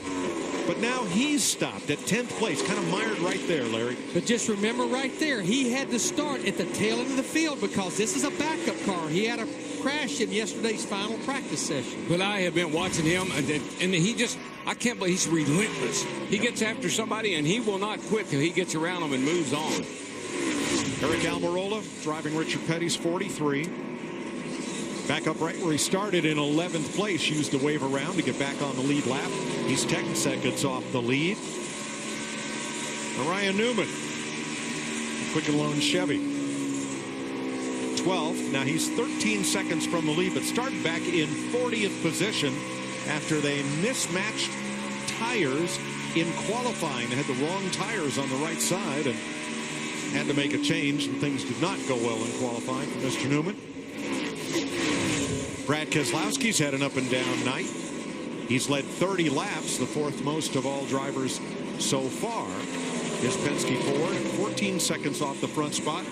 And here is former Indy Racing League champ Tony Stewart, 3-time NASCAR champion. Stewart's had a quiet night. On the lead lap, his position matches his car number. He's 13 seconds back. Finally on the lead lap, Austin Dillon, 21 seconds back. Steve? Crew Chief Keith Rod just called Jamie McMurray in. So far, their strategy has worked. Small chassis adjustment on that number 1 car and 4 tires for Jamie McMurray. Well, he was due about 8 laps before anybody else on the lead lap to make a stop. As Larry pointed out, the last 2 caution flags, McMurray stayed out. Matt Kenseth from Wisconsin assumes the lead in the Coca-Cola 600.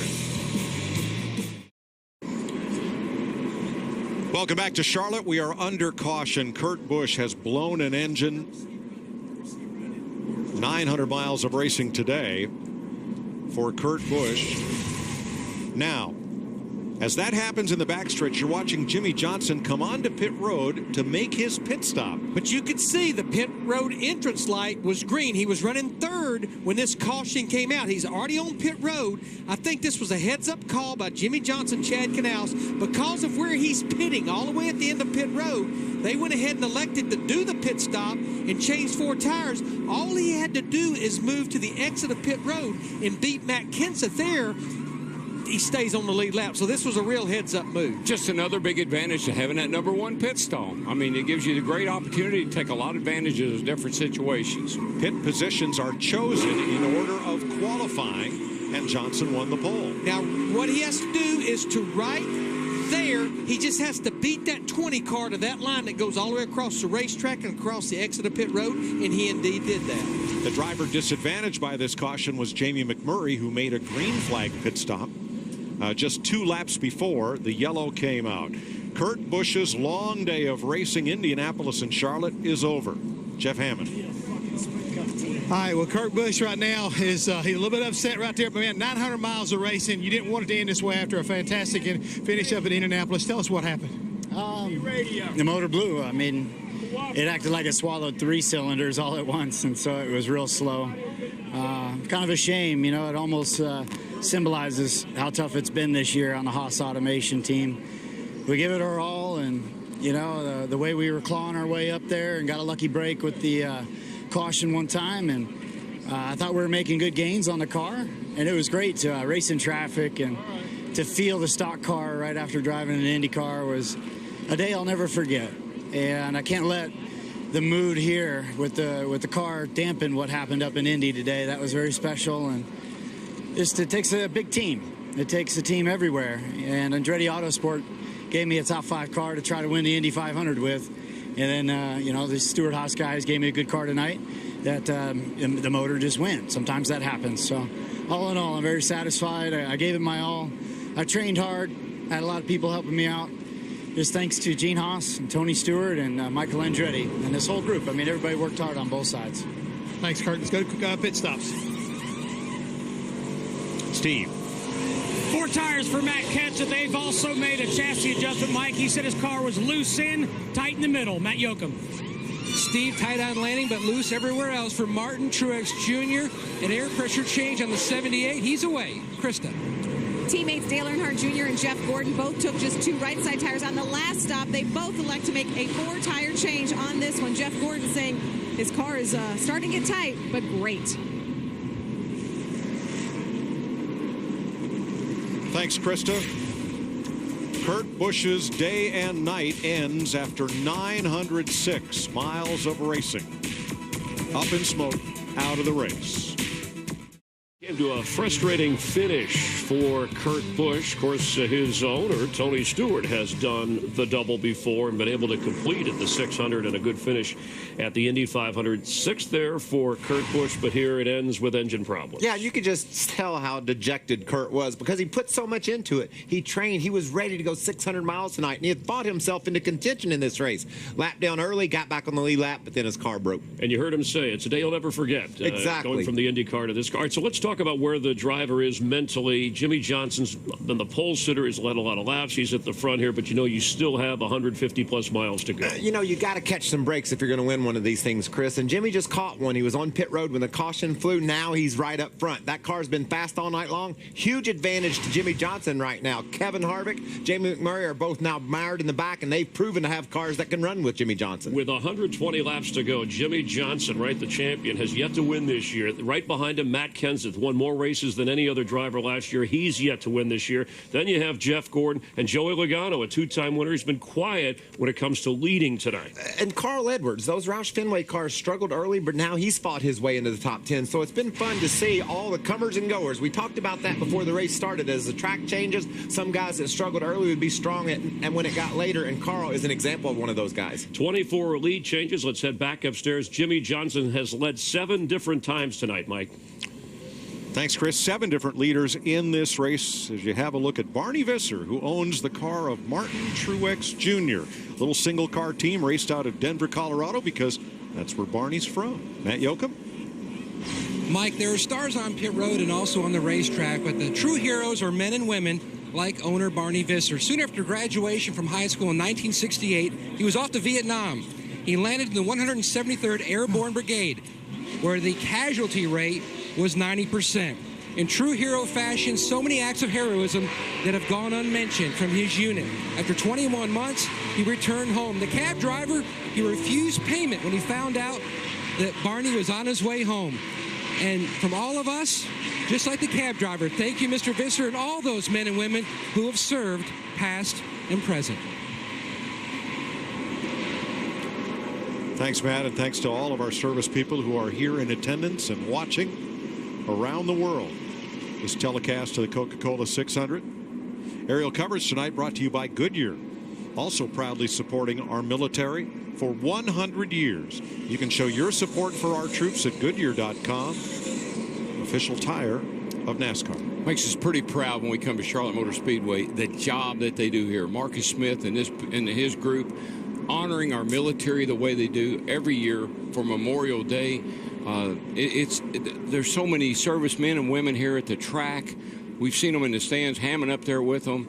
I'm so proud of our sport. Our sport welcomes the military with open arms every chance that we get, and certainly on a day like today and a weekend like this, it's very, very special. Absolutely, Darrell. I grew up spending Memorial Days marching in the town parade or listening to the Indy 500 on the radio with my dad. It wasn't until I started losing my friends in Vietnam that the true meaning of Memorial Day really hit home. It is our most solemn holiday and one we should treat with a great deal of respect. Amen. Back to green. Jimmy Johnson, Matt Kenseth out in front of Jeff Gordon and Joey Logano.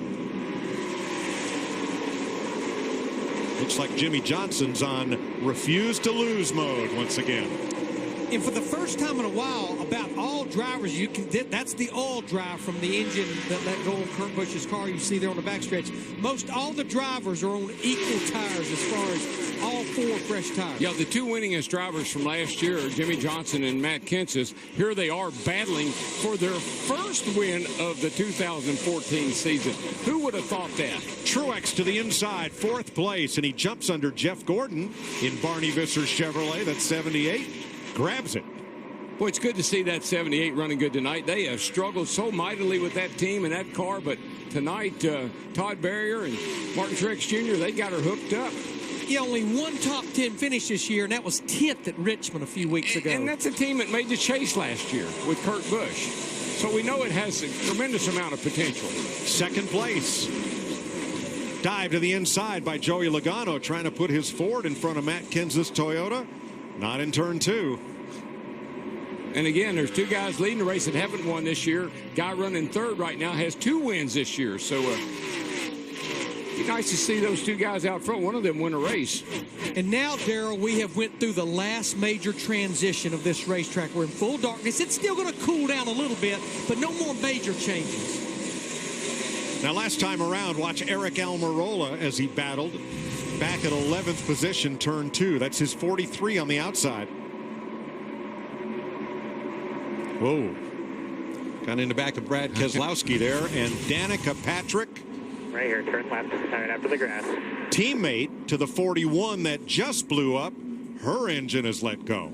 Did the same identical thing. Just on the other side of the racetrack. Yeah, a trail of oil all the way down into turn 1, right to where the car is. She had dropped back to 33rd after starting 4th. When they drop a cylinder where something in the valve train starts to go away, it's just a matter of time. Sorry, guys. Definitely not what we had wanted, but we did some good things this weekend. Yes, you did. Paul Menard will get the free pass on this, the 7th caution flag of the night. Here it is. GoDaddy Chevrolet coming apart.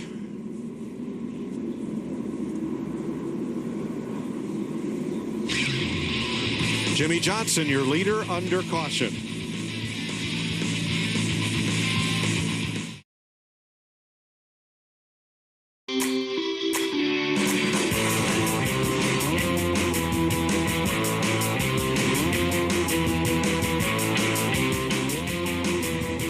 Since 1960, this has been NASCAR's longest race. The first time they ran it here after the track was completed, it was the World 600, and it's been 600 miles ever since. Just northeast of Charlotte, home of the NASCAR Hall of Fame. Jimmy Johnson, your race leader. All he did last Saturday, maybe you were excited about mowing the lawn. All Jimmy Johnson did was run an Olympic-length triathlon, and then come here and run the Sprint All-Star race. And Mike, in between the two practices yesterday, we saw him running in the infield tunnel. He went out and took him a little run between the two practice sessions yesterday. I just don't understand that. Being fit? just running. Somebody got to be after you to be running. Look at me like. Well, he's after a run to victory lane, that's for sure. Goodyear is giving back to our military heroes and their families. We've talked about this throughout the telecast, and you can show your support. You can bid on VIP race experiences, a ride in the Goodyear blimp, autographed memorabilia in the charity auction, and you can find other ways to help. Just visit Goodyear.com. But Mike, I will say this, you'd been proud of me last night, Larry. We danced till midnight at Sarah and Matt's wedding, and in typical Waltrip tradition, guess what Matt and Sarah are doing tonight? Watching the race. Okay.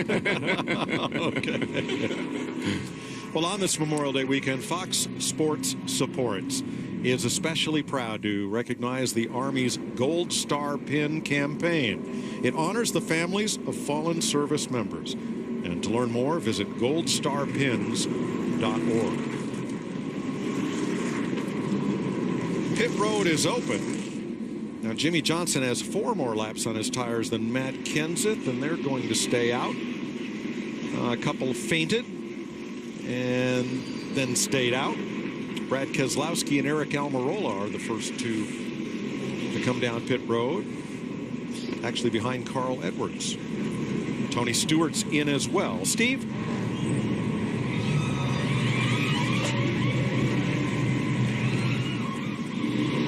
So some of the lead lap cars. Jamie McMurray's back in. Remember, he made a green flag stop just before. And Kevin Harvick stopping as well. The free pass on this caution will be Paul Menard. About all those drivers were at the tail end of the lead lap drivers. 110 laps to go in the Coca-Cola 600 on Fox.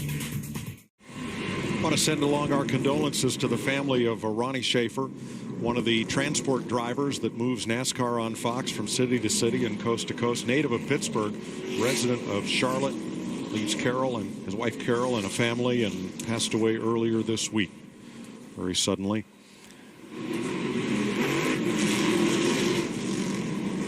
And we get ready to go back to green with 108 laps to go here in the Coca-Cola 600. The two drivers who will restart on the front row combined for by far the most wins in 2013, but neither has been to victory lane this year. Jimmy Johnson, Matt Kenseth. Yeah, 13 wins total last year, over a third of our races. Green flag, Johnson with Logano. And Ryan Newman goes to pit road as we restart without him. Around the outside, Kenseth takes the lead. Yeah, our top 10 drivers, most of them you see right here, they stayed out on that caution right there, did not pit. Truex to the outside in that black 78.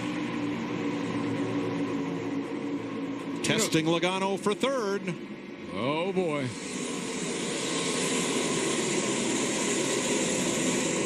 Logano holds the spot. Kyle Busch in play in the 18. They have just made that 18 car of Kyle Busch's better and better as we got into the night and into this race. But he's got company coming up the outside. Keselowski whistles past. Now Dale Earnhardt Jr. alongside in the 88.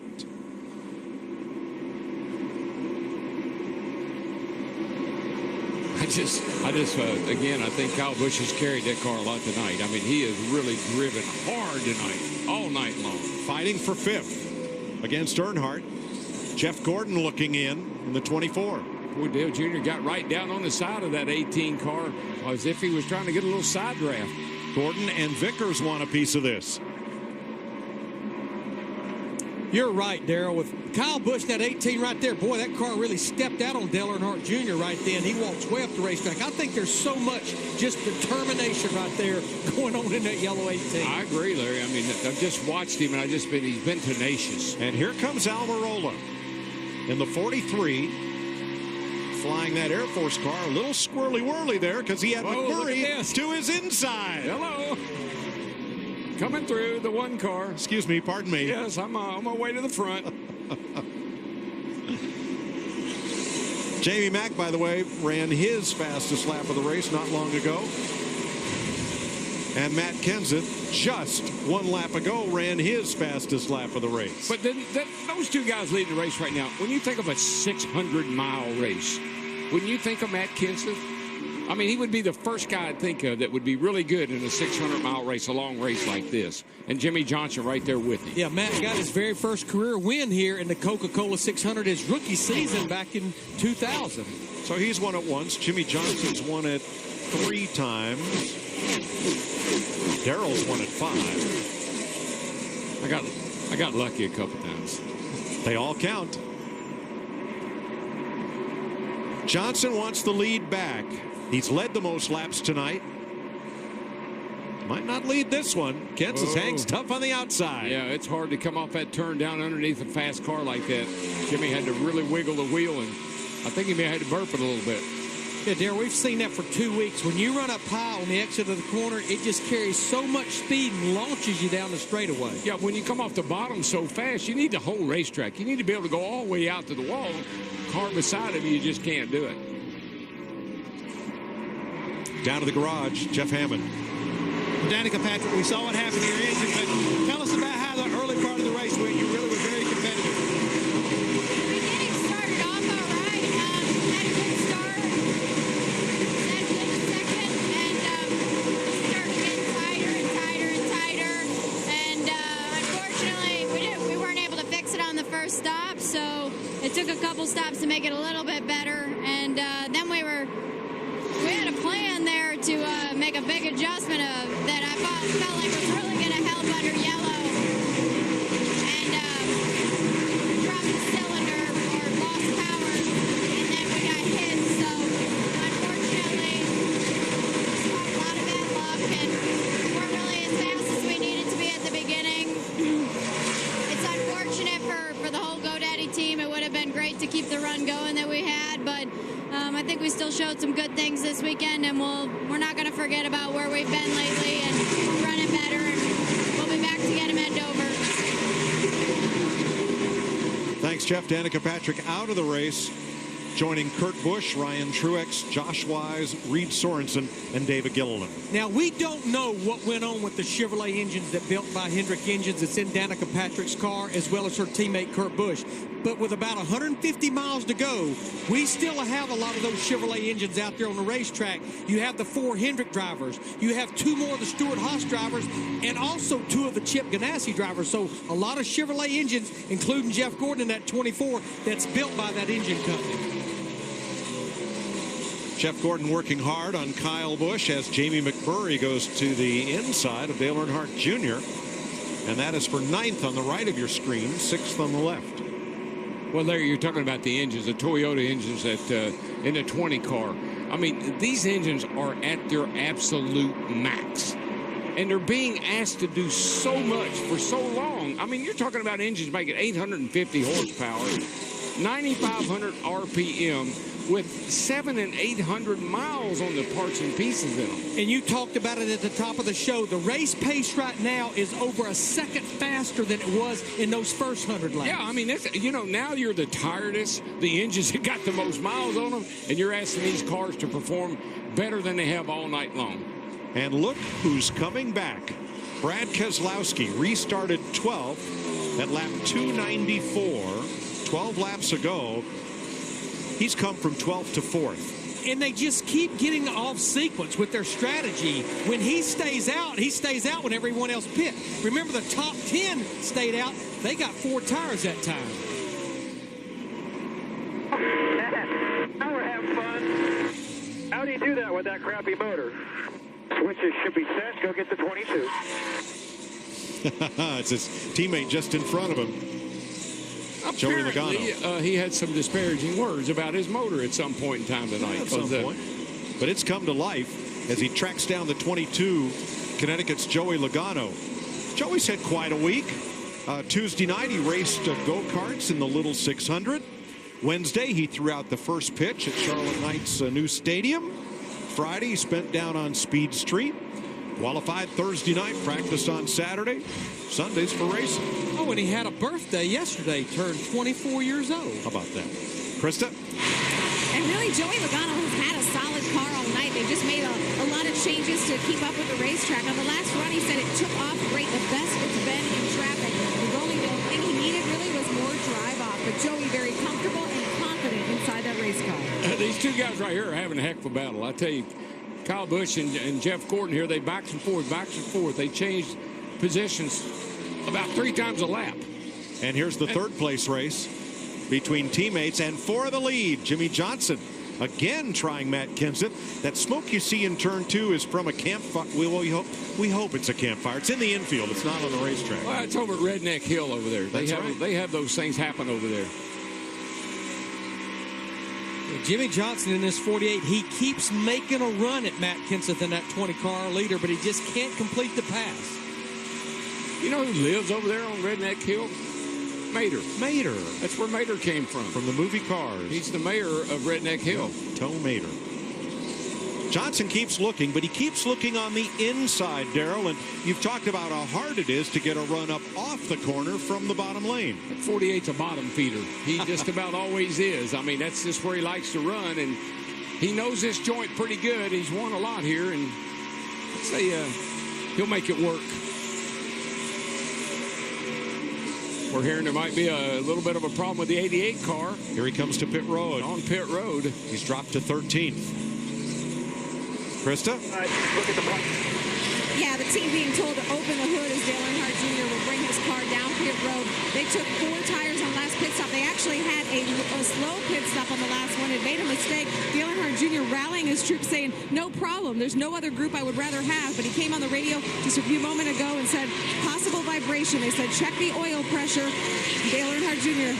put up on pit road. Yeah, she's smoking as he came down pit road. He was 10th as the lead battle continues, and Johnson keeps trying the inside.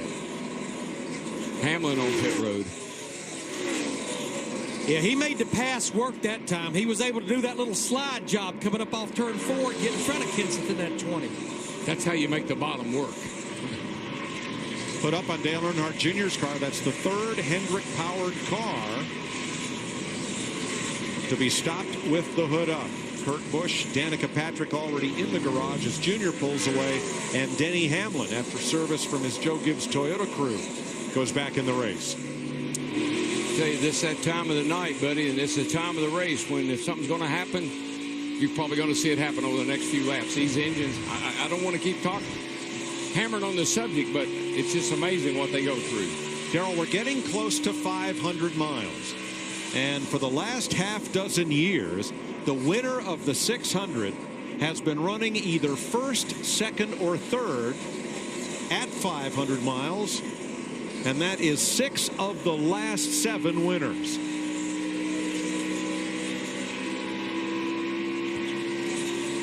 All right, just look at this RPM right here. 86, 85, 8600. That's almost 800 to 900 down from what he should be turning. Yeah, when he goes by, Larry, I mean, you can hear it. It's just, she's laboring. All these issues are, again, valve train related. Probably rocker arms, valves, valve spring, something in the valve train. Jeff Gordon completes the pass of Kyle Busch. But they'll get back at it. Yep, They've been having some fun. Moving his Chevrolet to 6th. So the top 5, 2 Chevys, 1 Toyota, and 2 Fords. Good bit of parity there. Jimmy Johnson and Martin Truex are the Chevys. It's Matt Kenseth's Toyota. Keselowski and Logano in Fords. This run tonight for the 48 car, kind of reminiscent of California. Remember how he dominated the race earlier this year at California, only to have a tire failure with about, what, Larry, 6-8 laps to go that cost him a sure win there. But now remember, Jimmy Johnson in that 48 car, he'll have to be the first driver to hit pit road under green coming up here shortly.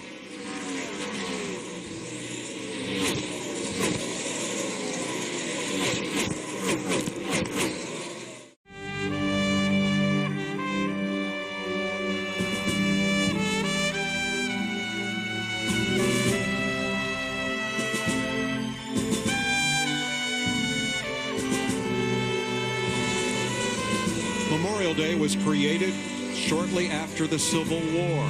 It was called Decoration Day. And the graves of fallen soldiers were decorated as a symbol of our appreciation for the contributions and sacrifices of our U.S. military, past and present. Here in Concord, North Carolina, the red, white, and blue adorns Jimmy Johnson's Lowe's Chevrolet as he leads Matt Kenseth by 0.8 of a second. With 76 laps to go, this is the 5th time that Johnson's led over 100 laps at Charlotte, but only one of those races where he led 100 or more did he go to victory lane. Matt Kenseth currently second. He's led laps tonight, looking for his first win of the year. 2 Toyotas have visited victory lane this season. Kyle Busch at California, Denny Hamlin, Talladega. Well, if unconventional wisdom will win you a race, bet on that 2 car, because they seem to be guys that are willing to do something totally opposite than everyone else. And that's how Brad Keselowski and Paul Wolfe won here last October. Yeah, and of our top 3, Brad Keselowski, he's the one that can go the furthest in this run because he was on pit road that last caution to change 4 tires. And I think they plan it that way, Larry. I don't think these guys are just out there, oh, let's do this, let's do that. Oh, we'll try this. But they got a game plan. Now, a lap ago, here's Joey Logano behind Keselowski and then Jeff Gordon. But a lap ago, did you see Dale Earnhardt Jr. just fly past Keselowski? That's because he has new tires. Like Superman. Yeah. He is, however, 3 laps down. Well, we thought there was something wrong with the car a little bit ago, but it sure doesn't appear that way now. They thought they had an engine problem.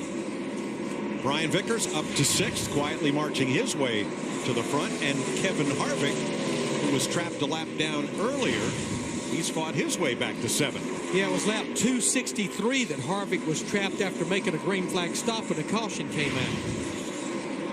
Same thing happened to Jamie McMurray. He had made a green flag stop and the yellow flew, but he's now back up to 8th. We have 15 cars on the lead lap. Martin Truex Jr. 9th, Kyle Busch 10th,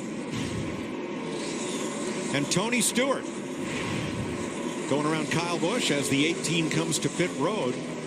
Yeah, the 18 had been falling back, Mike. He was battling with Jeff Gordon, who's running 5th. Something happened. What happened, Steve? They come into pits. Well, Kyle had lost some positions, DW, as you said. In his comment to Dave Rogers, a crew chief, he said, it will not turn and I cannot hold the bottom. Chris Devoto. Steve, still listening to Dale Earnhardt Jr. They talked about the vibration. He brought it in. Engine tutor Jay Nolan went over the wall, got under the hood. They made an adjustment. Steve Letarte telling him, okay, what about now? He goes, you know, it's still there. Something's wrong, but it's able to hang on. Martin Truex Jr. brings the 78 Chevrolet down pit road. He said the car has gone back to the tight side once again. You can see they're going to make a chassis adjustment across the back, Steve. Air pressure change as well. 20 cars. Matt Kenseth down pit road. He said to the crew, nothing cute here. Let's just do it nice and solid.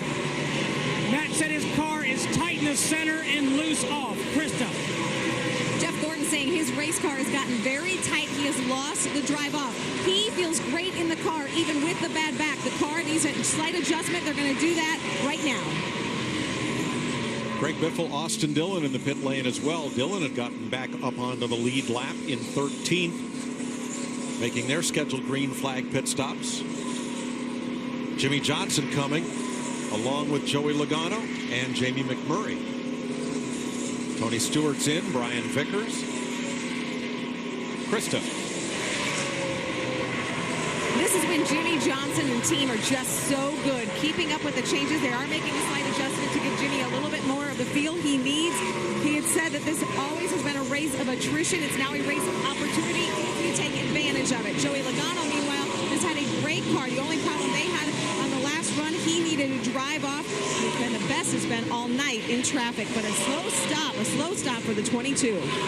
McMurray and Harvick and Stewart exit pit lane in front of Logano, who speeds past Stewart, coming back up to speed. But you can see Brad Keselowski on the left in the two car. He's the leader, but you saw Casey Mears just blow by him with those 4 fresh tires. Now, Sunoco fuel-wise, Keselowski can go to about lap 340, which is about 8 to 10 laps from now. And I think they'll run it all the way as far as they can, Larry, and try to get within possibly. They couldn't make it to the end if they ran it out, could they? That would be a stretch, because even if he comes at lap 340, that would be 60 laps to go. Well, that's pushing it.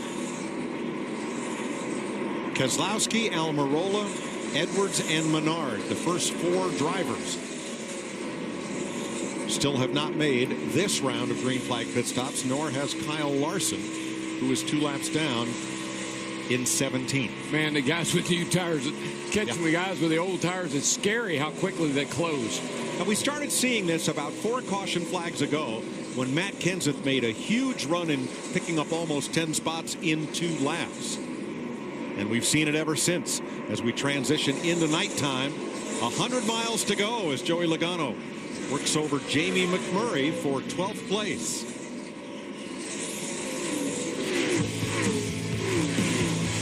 Three Fords out front, but who will win the Coca-Cola 600?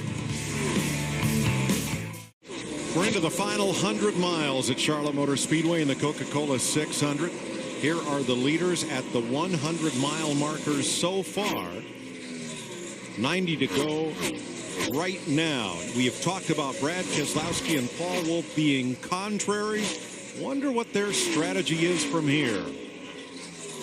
What do you want to do? We got to go, Jack. You here? Whatever you think, bud.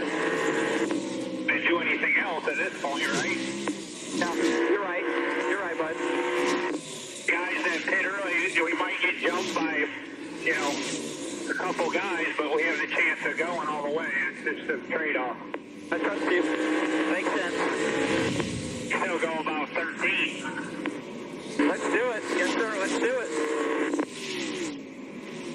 I'm thinking that's what they've been working toward all night long, is to get themselves in a position where they could make that final pit stop and go further than anybody and win this race on fuel mileage. Well, Darrell, they pitted at lap 291. If they can go 50 laps, and that takes them to 341. We've had 12 caution laps, so add another 6 laps. So that puts them right there on top of that window where they could maybe do it on this one more stop. And what I love is I like the way Paul Wolfe and Brad talk.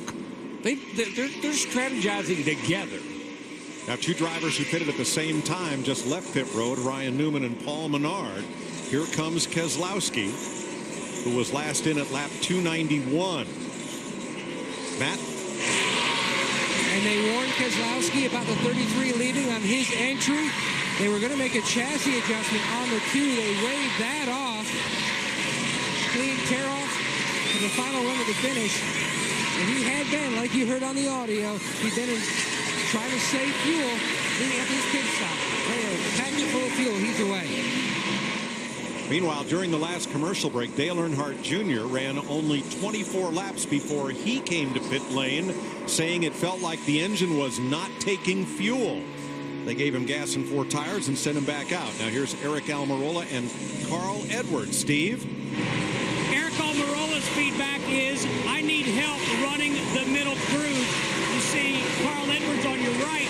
He told Jimmy Fennick, I don't think we need to tighten it up for the last run. 4 tires and fuel for both of those competitors. They were 3rd and 4th when they came in. Now, that's Ford engines built by Roush Yates, just like Brad Keselowski, and they just ran an additional lap more than Brad Keselowski, but they cannot keep Almirola's crank. There he goes, finally. Oh, that is costly. A lot of precious time lost there under green. Jimmy Johnson's lead over Matt Kenseth, 1.7 seconds. Now we've had engine trouble for Kurt Busch and Danica Patrick. Not sure what's up with Dale Jr.'s car, but let's get more from Jeff Hammond. And Mike, what we're hearing right now, I'm talking to one of the engine experts. I'm talking about Scotty Maxim down there with Hendrick Engine, is he's telling me this is how the engine works, folks. This is where the air comes in, valve springs. This is the valve itself, the piston, and what goes on. As it goes through its cycle, lets the fuel in, and all of a sudden it burns it, ignites it. But the problem is beginning, they believe, right in this area here, which is the valve spring itself. When you break one of those, either because of RPM or because of this overall stress and failure, when it breaks, it allows this valve to come down and make contact eventually with the piston. And when that happens, that's when you get yourself in trouble. Right in there, that's when they come down. They actually make contact, and that's the reason why we've seen some big explosions in the end. They lose the valve spring. Eventually, that valve will tag the piston, go through that piston, and out the bottom of the engine. That's where all the smoke comes from. But so far, they don't really have an explanation. They kind of got their fingers crossed, guys. They can make it the rest of this race, especially the extra 100 miles. Thanks, Jeff. 9,300 RPM for 4.5 hours. Longest race of the year in NASCAR, 600 miles. 51 laps to go for Jimmy Johnson. And Matt Kenseth is a couple of tenths quicker than Johnson right now. I just wonder how many guys are thinking fuel mileage. Well, I have to believe Brad Keselowski would be one, and Carl Edwards in the 99. So I think there's some fuel mileage strategy getting ready to play out here. Well, you saw Brad Keselowski come in a few laps ago. They are on a contrary strategy to these two. How about it, Matt? Team engineer on the 2-car, Brian Wilson, just told Paul Wolf moments ago they need 3 laps. He relayed that to Brad. Brad said, when do you want me to start? He was told, whenever you want to start, you can do it. The bottom line is we need 3 laps to save for fuel.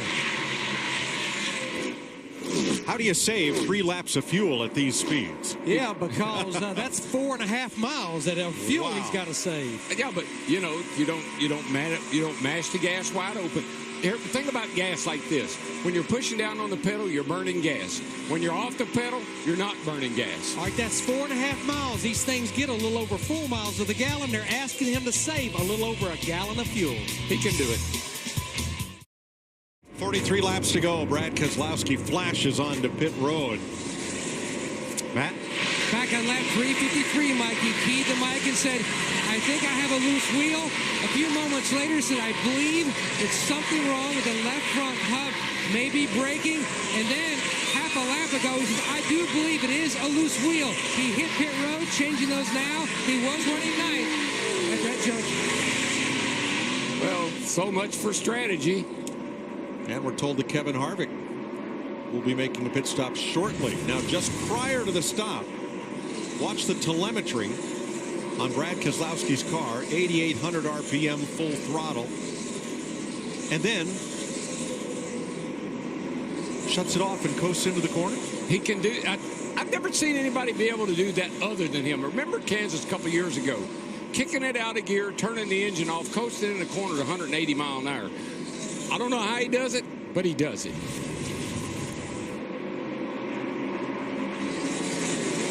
Keselowski back out there a lap down, 17.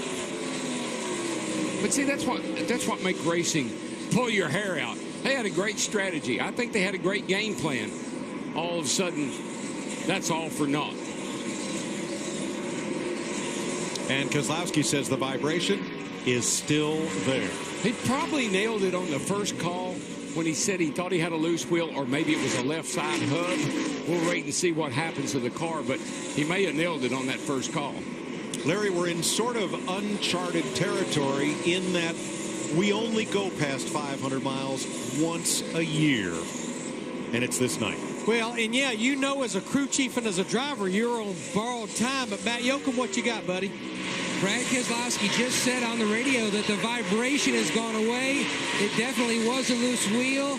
Obviously emotional, saying he thinks they've thrown this race away. But Paul Wolf, the championship crew chief he is, trying to get the composure back for his driver, knowing there's a lot of laps left and a number of cars will have to stop again, possibly. If you want to think about it, that was their money stop. Yes. And they made a mistake on it. And we've seen that so much this year. There's so much pressure on these pit crews. Got to nail it. Got to get it right. We've seen a lot of mistakes on pit road. That's at least 3 drivers, include the driver you're riding with, Denny Hamlin in 11, throw in the fact of Clint Boyer in the 15 that we felt like had a car that could contend. It's had to make unscheduled stop for loose wheels.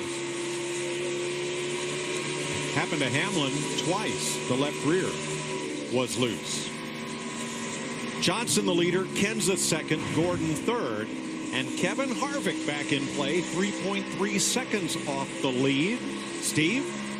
Rodney Childers just asked him about the balance of his race car, Mike. Kevin's response was, you know, I don't know. I think it's loose on exit, but then it pushes on me.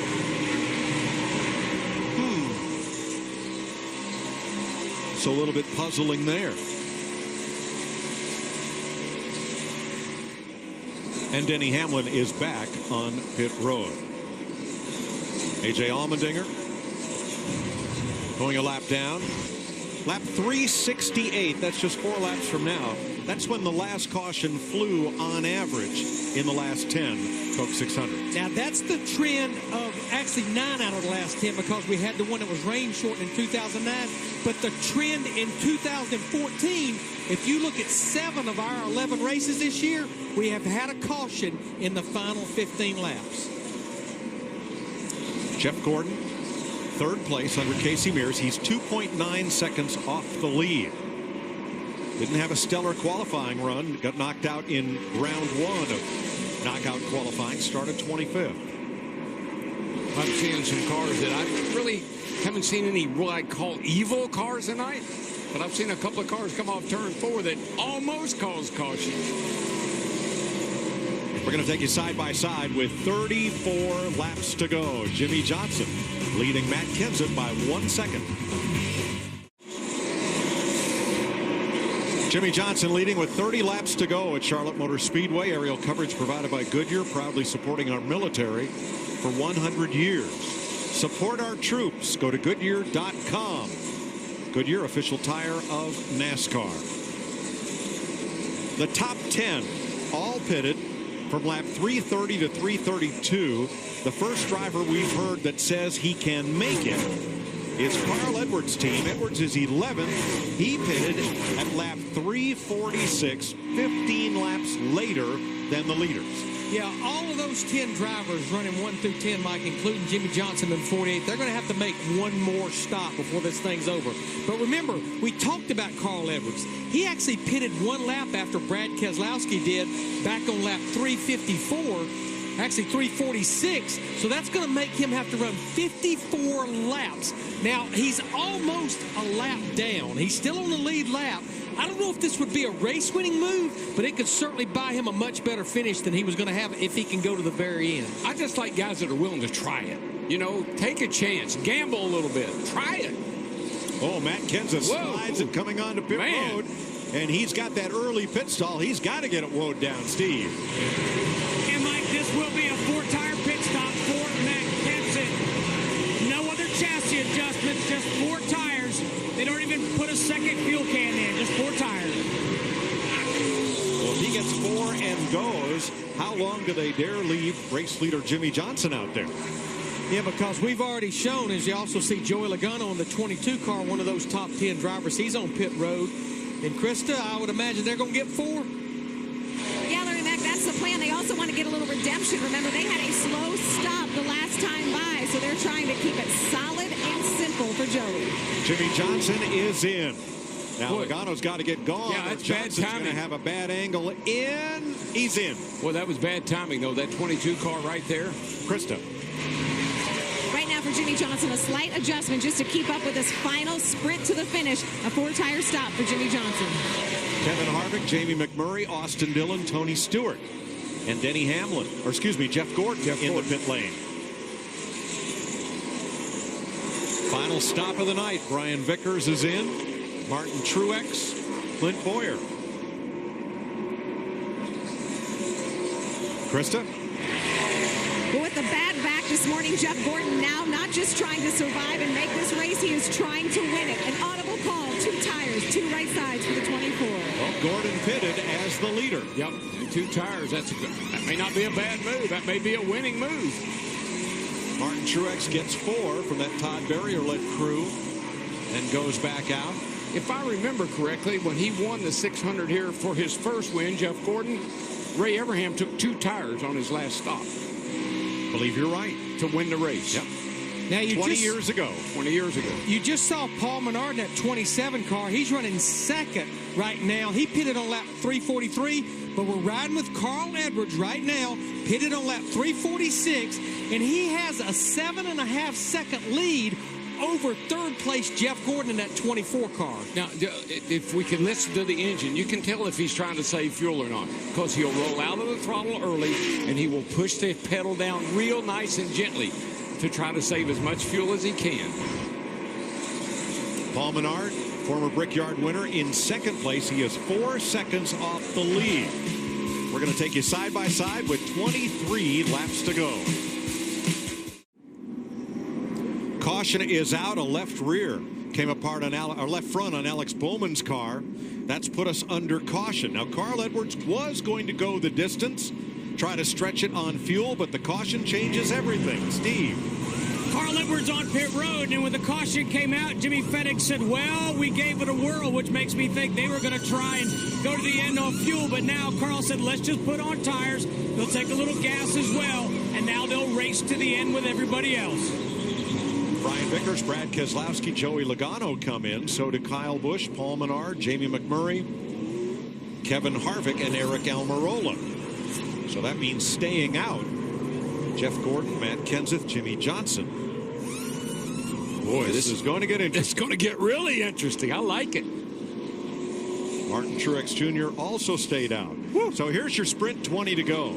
Jeff Gordon is your race leader, but he took on only 2 tires on his pit stop, and that's what put him up to the front spot.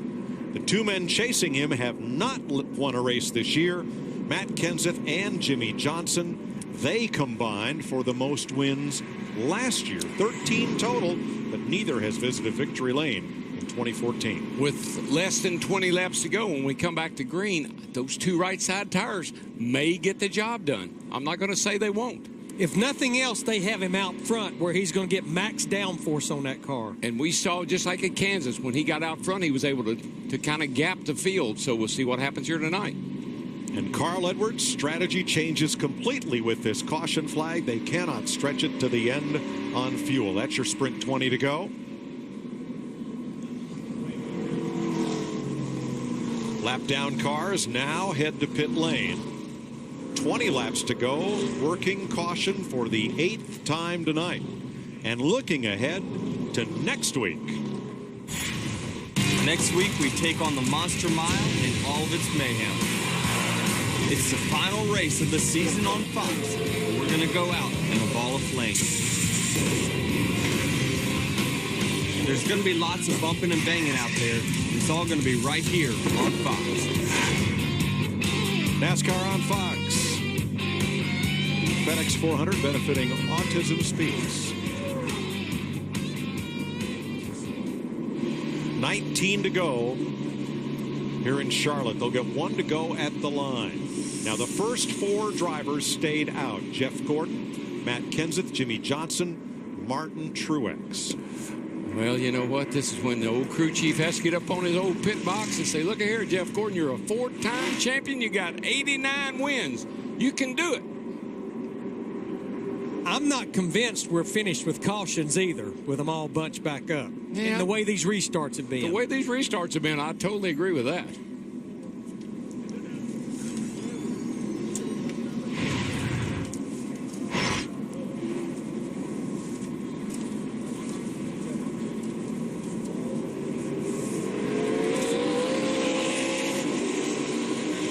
So among those that stopped, Carl Edwards 5th, Kyle Busch 6th, Paul Menard, Jamie McMurray, Kevin Harvick, and Brian Vickers are your top 10.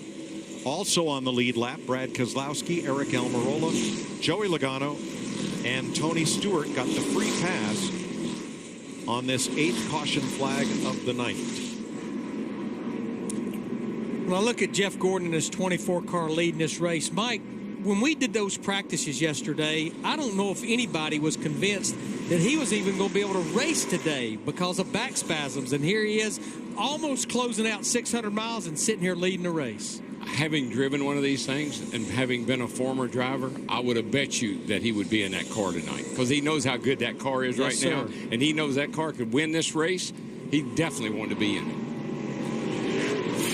All of us in Charlotte want to congratulate Fox Sports executive Jacob Ullman and his wife Zandy on the birth of their son, Nolan David Ullman. Congratulations. And think about this, Larry. I mean, Gordon's going for back-to-back wins here. I think it's been since 2007. 2007. And Charlotte was a part of that mix. Pace cars in.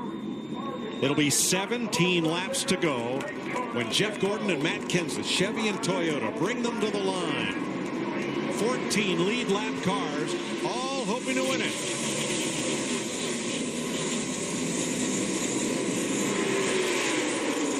Kenseth tries to hold Gordon down in turn one. And he does. I mean, he held him down, and Jeff had no chance. He had to let him go on the outside. Kenseth to the lead down the back. Jimmy Johnson on the inside of Martin Truex for third, and right behind them come Carl Edwards and Kyle Busch on the high side. Where else? Oh, boy. Yeah, the best thing that could happen for Matt Kenseth in that 20 is Jimmy Johnson in that 48 stay behind Jeff Gordon in that 24 for as many laps as possible. Busch slices his car to the bottom. Harvick steaming around the outside. Harvick is the man right now. Oh, yeah. Oh my gosh. Look at the run he's getting down the back. He got McMurray to the inside. Harvick got 2 and 3 and 1 and 2, and he got 3 down the back. That thing is motoring. Man, it's going. Harvick in the 4, McMurray in the 1. They are side by side fighting for 5th. Harvick restarted 10th. He battles for 5th.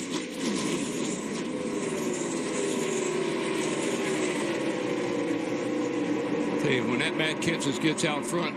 Hey, we better not quit talking about Carl Edwards in that 99. I know Jimmy Johnson is battling his teammate Jeff Gordon in the 24 for second, but Carl Edwards in the 99 right behind them, and he has 4 fresh tires.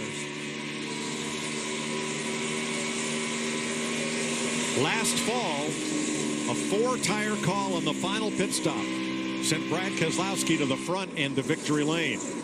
Carl Edwards trying to make that happen tonight, but he's got to make up half a straightaway to do it. That's 1.7 seconds with 14 laps to go. It's going to be hard to do. We've seen this kind of lately, that the guy that gets out front seems to just be able to pull away from everybody else. And right now, Matt Kenseth is running some fantastic lap times.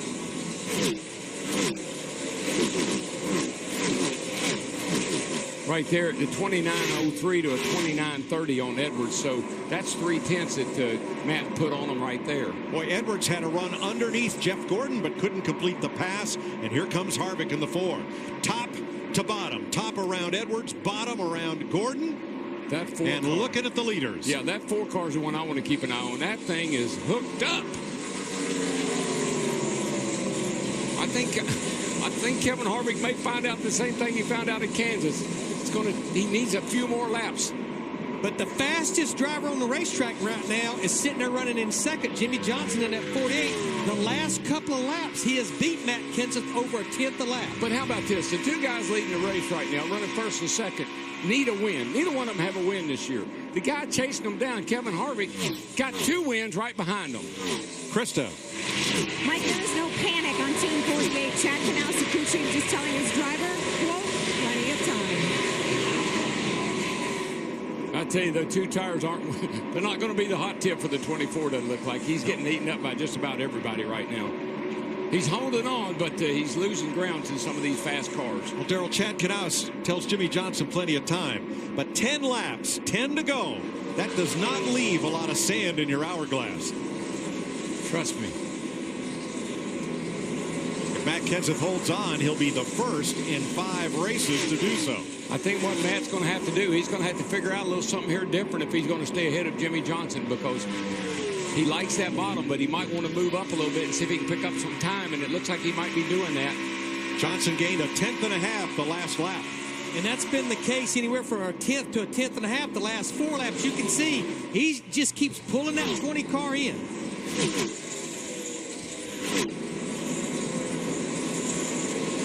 And Johnson is there, 2/10 quicker the last lap. Oh, he got a nice run off. Jimmy Johnson got a nice run off turn 2, and he likes the bottom. Whoa! Kenseth to block. Oh, my gosh. Johnson forces the issue into turn 3. That was a little bit more than a block. But I think that just goes to show you how much these two guys want to win this race. Shows me how much that one wants that other guy not to win this race. Martin Truex had a great run, but slow in the back straightaway and coasting onto pit road. Oh.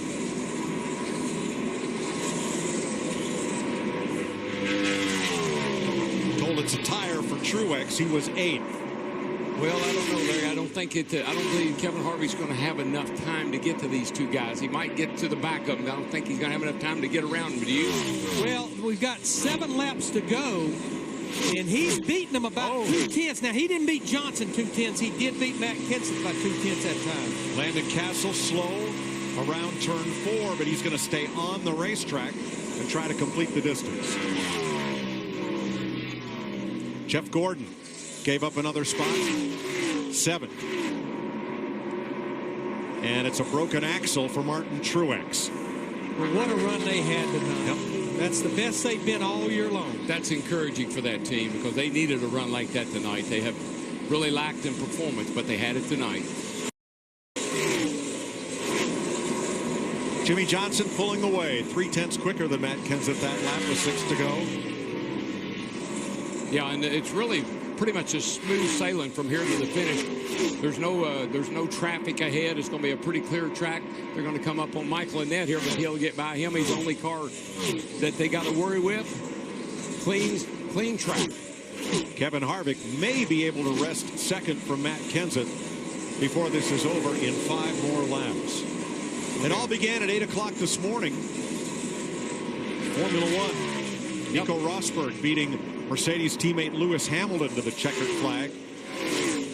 They're in Monaco, and then at Indianapolis, Helio Castroneves gave his all. Might have made that pass 1 lap too soon because Ryan Hunter-Reay came storming back to win the 98th Indianapolis 500. 6th place for NASCAR champ Kurt Busch, who came here and fell out of the race with a blown engine, as did Danica Patrick after posting the highest qualifying mark for a woman in the history of the 600. But now it comes down to last year's 2 winningest drivers who entered the night winless. Jimmy Johnson in the number 48 Chevrolet and Matt Kenseth in the number 20 Toyota. Harvick's going to get to 20, I believe. He's there now. A little bit better than the Matt Kenseth in the 20. Kevin Harvick in the 4. He is rim riding. Get a nice run down the back here. Meanwhile, Jimmy Johnson is driving off. If you read the headlines this week, lots of concern that Jimmy Johnson had not yet been to victory lane in this season. With the new point standings where winning means everything, he had not yet won. We weren't concerned, but we were wondering. Here's a clue for you. When that 48 car qualifies well, he races really well. And when he won the pole here on Thursday night, that was an indication to me that they had a really, really good race car and a shot at winning this race. Well, no longer is Matt Kenseth's problem Jimmy Johnson. His problem just became Kevin Harvick, as Harvick took that 2nd spot away from Matt Kenseth. White flag. Jimmy Johnson, the last to win the Coca-Cola 600 from the pole, and that a decade ago. Well, this used to be Jimmy Johnson's house, and then they repaved the joint and they got away from him, but looks like they got it back tonight. This is Johnson's 7th win here at Charlotte Motor Speedway. First win of 2014 for Jimmy Johnson, Chad Knaus, and the Lowe Chevrolet. Well done, Jimmy. Well done, buddy. Did a great job today. Thank you for all your hard work and your patience. It's your brother. That was 48 business all day long right there. Thank you, boys. Roger that, man. Roger that. I love these races. Good job. Pit crew, way to pull it together there, guys. Good work. Proud of you all.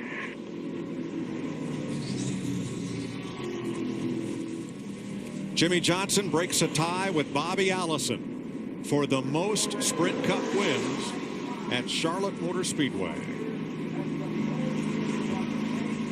Allison and Darrell Waltrip and Johnson tied at 6. No more. Here is your 5-hour energy big move of the race. Matt Kenseth brought it almost down to the bottom. Almost looked like Cale and Donnie at Daytona in 79, but no contact. Good, hard, clean racing. Put the nose of Jimmy Johnson's Chevy in the wind. Well, they hadn't forgotten how to do burnout, so we can see that already. Yeah, last time we saw that was at Texas in November. I think everyone was concerned about them not winning, except the guy behind the wheel there, Jimmy Johnson, Chad Knaus, and that 48 team. I tell you what, everybody ought to be really worried about this team from here on out. All they needed was to kind of break the ice and get that win. Now they're going. Where are we going next week? Dover. And who has the most wins at Dover? Jimmy Johnson. Thank you.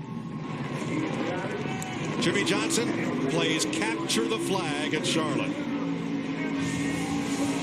Winner of the Coca-Cola 600 by 1.2 seconds over Kevin Harvick, Matt Kenseth, Carl Edwards, and Jamie McMurray.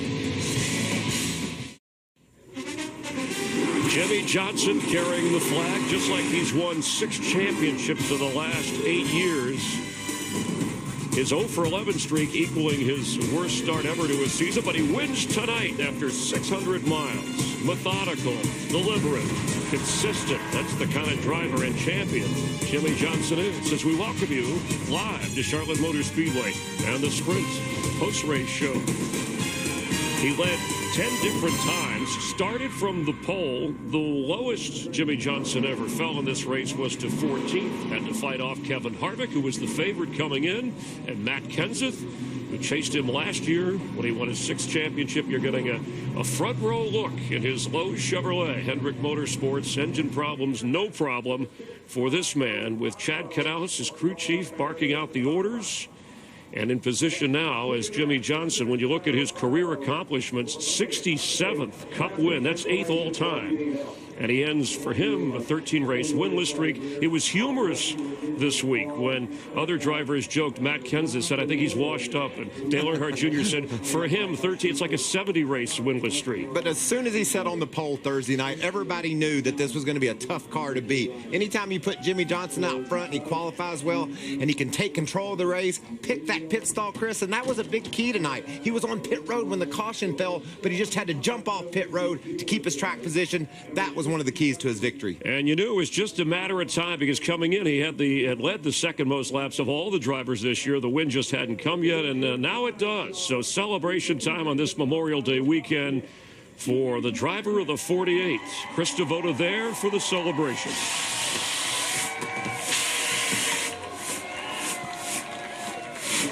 And a celebration it is, Chris.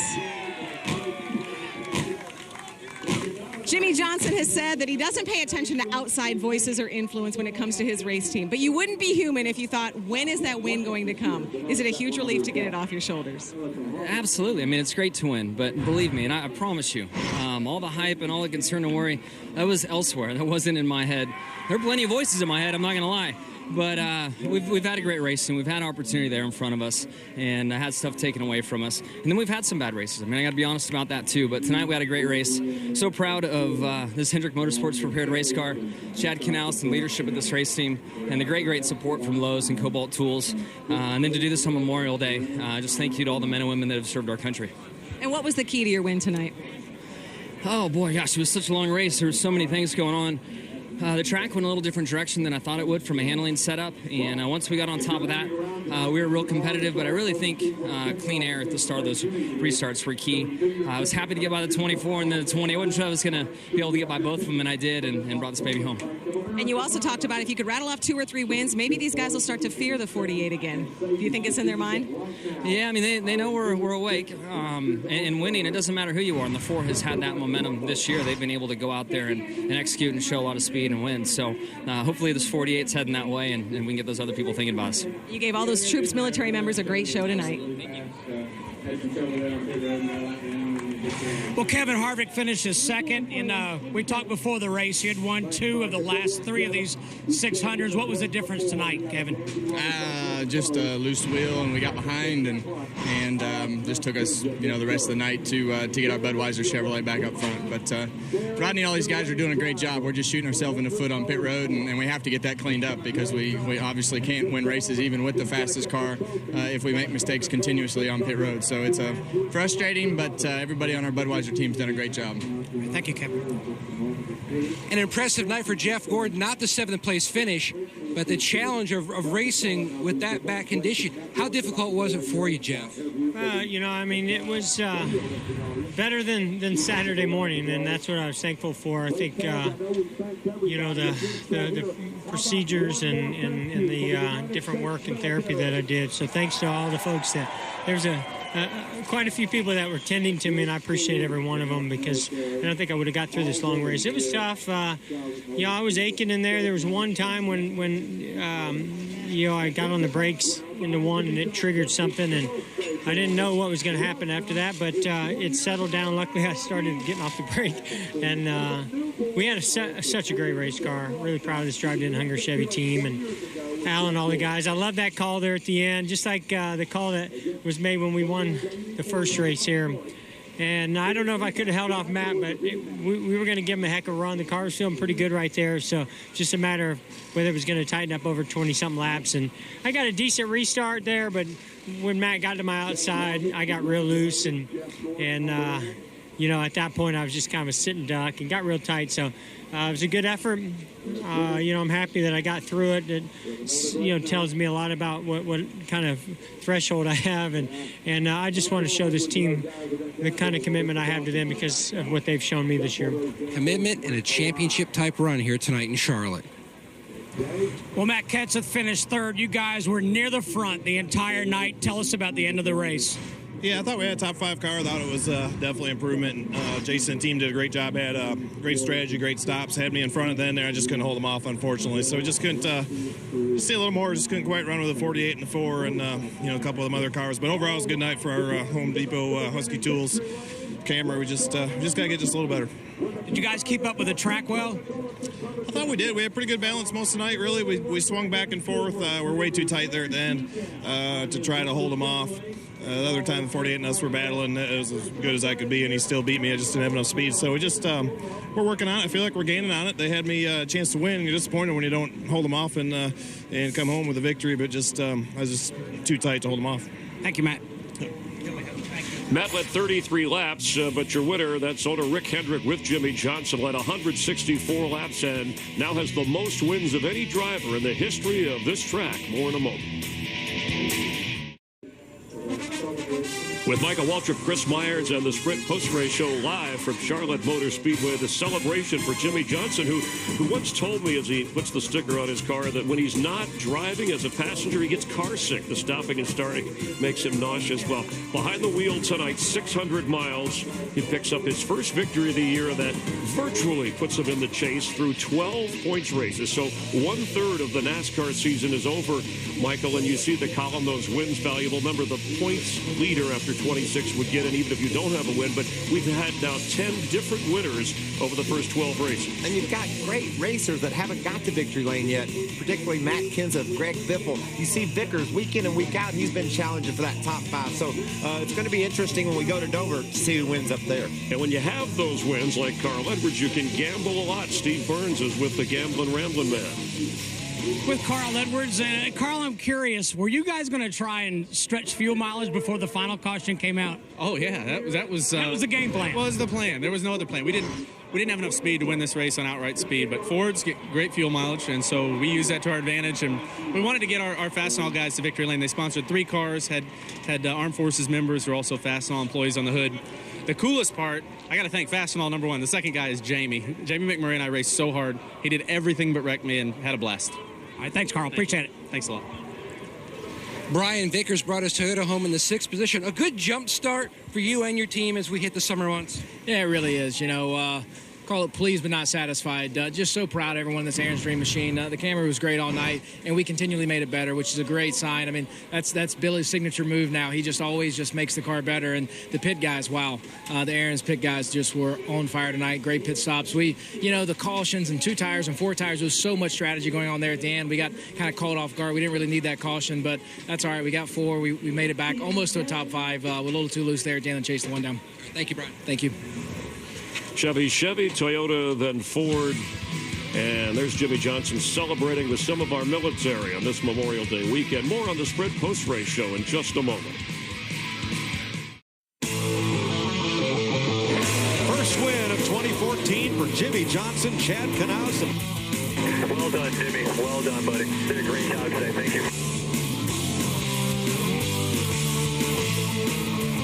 Jimmy celebrating in victory lane of Johnson's 7 Charlotte wins, the most for any driver on this track. 3 of those have come from the pole where he started tonight. Meanwhile, Jamie McMurray, the All-Star winner on this track last weekend, flirting with the lead, finishing 5th, standing by with our Steve Burns. Well, Jamie McMurray wins the Sprint All-Star race with $1 million payday last weekend, and you guys back it up with a real good run here tonight. Yeah, once we, Keith made a really good call staying out, and once we got out front, it's amazing how fast the car would go in clean air.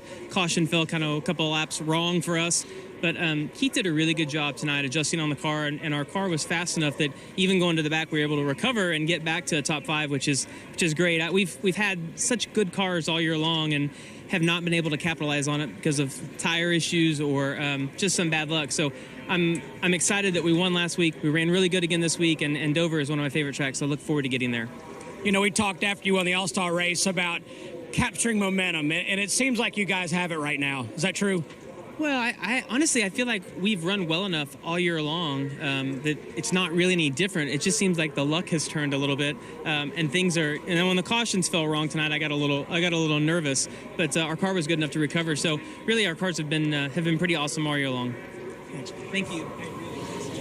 Thank you, Steve and Jamie. And the celebration for Jimmy Johnson continues as he is, as we head to Dover, the all-time leader there with 8 victories. And our Toyota Let's Go places takes us from Charlotte Motor Speedway to Dover International Speedway and the Monster Mile. The most sensation for speed you're going to get anywhere on the NASCAR circuit. They're flying around that mile track in 22 seconds, and the banks are so high you dive into those corners. I love Dover. It's a place where you can really hang it out. Yeah, now Tony Stewart won the race last year, but it's been 21 years since the Coca-Cola winner went on to win Dover the next week. It was Dale Earnhardt back in 1993, the last to do it. What about momentum? Well, Steve Burns talked to Jamie Murray about it. They won the race last week, the All-Star race, and then they continued that good run tonight. They led. They had a chance to win.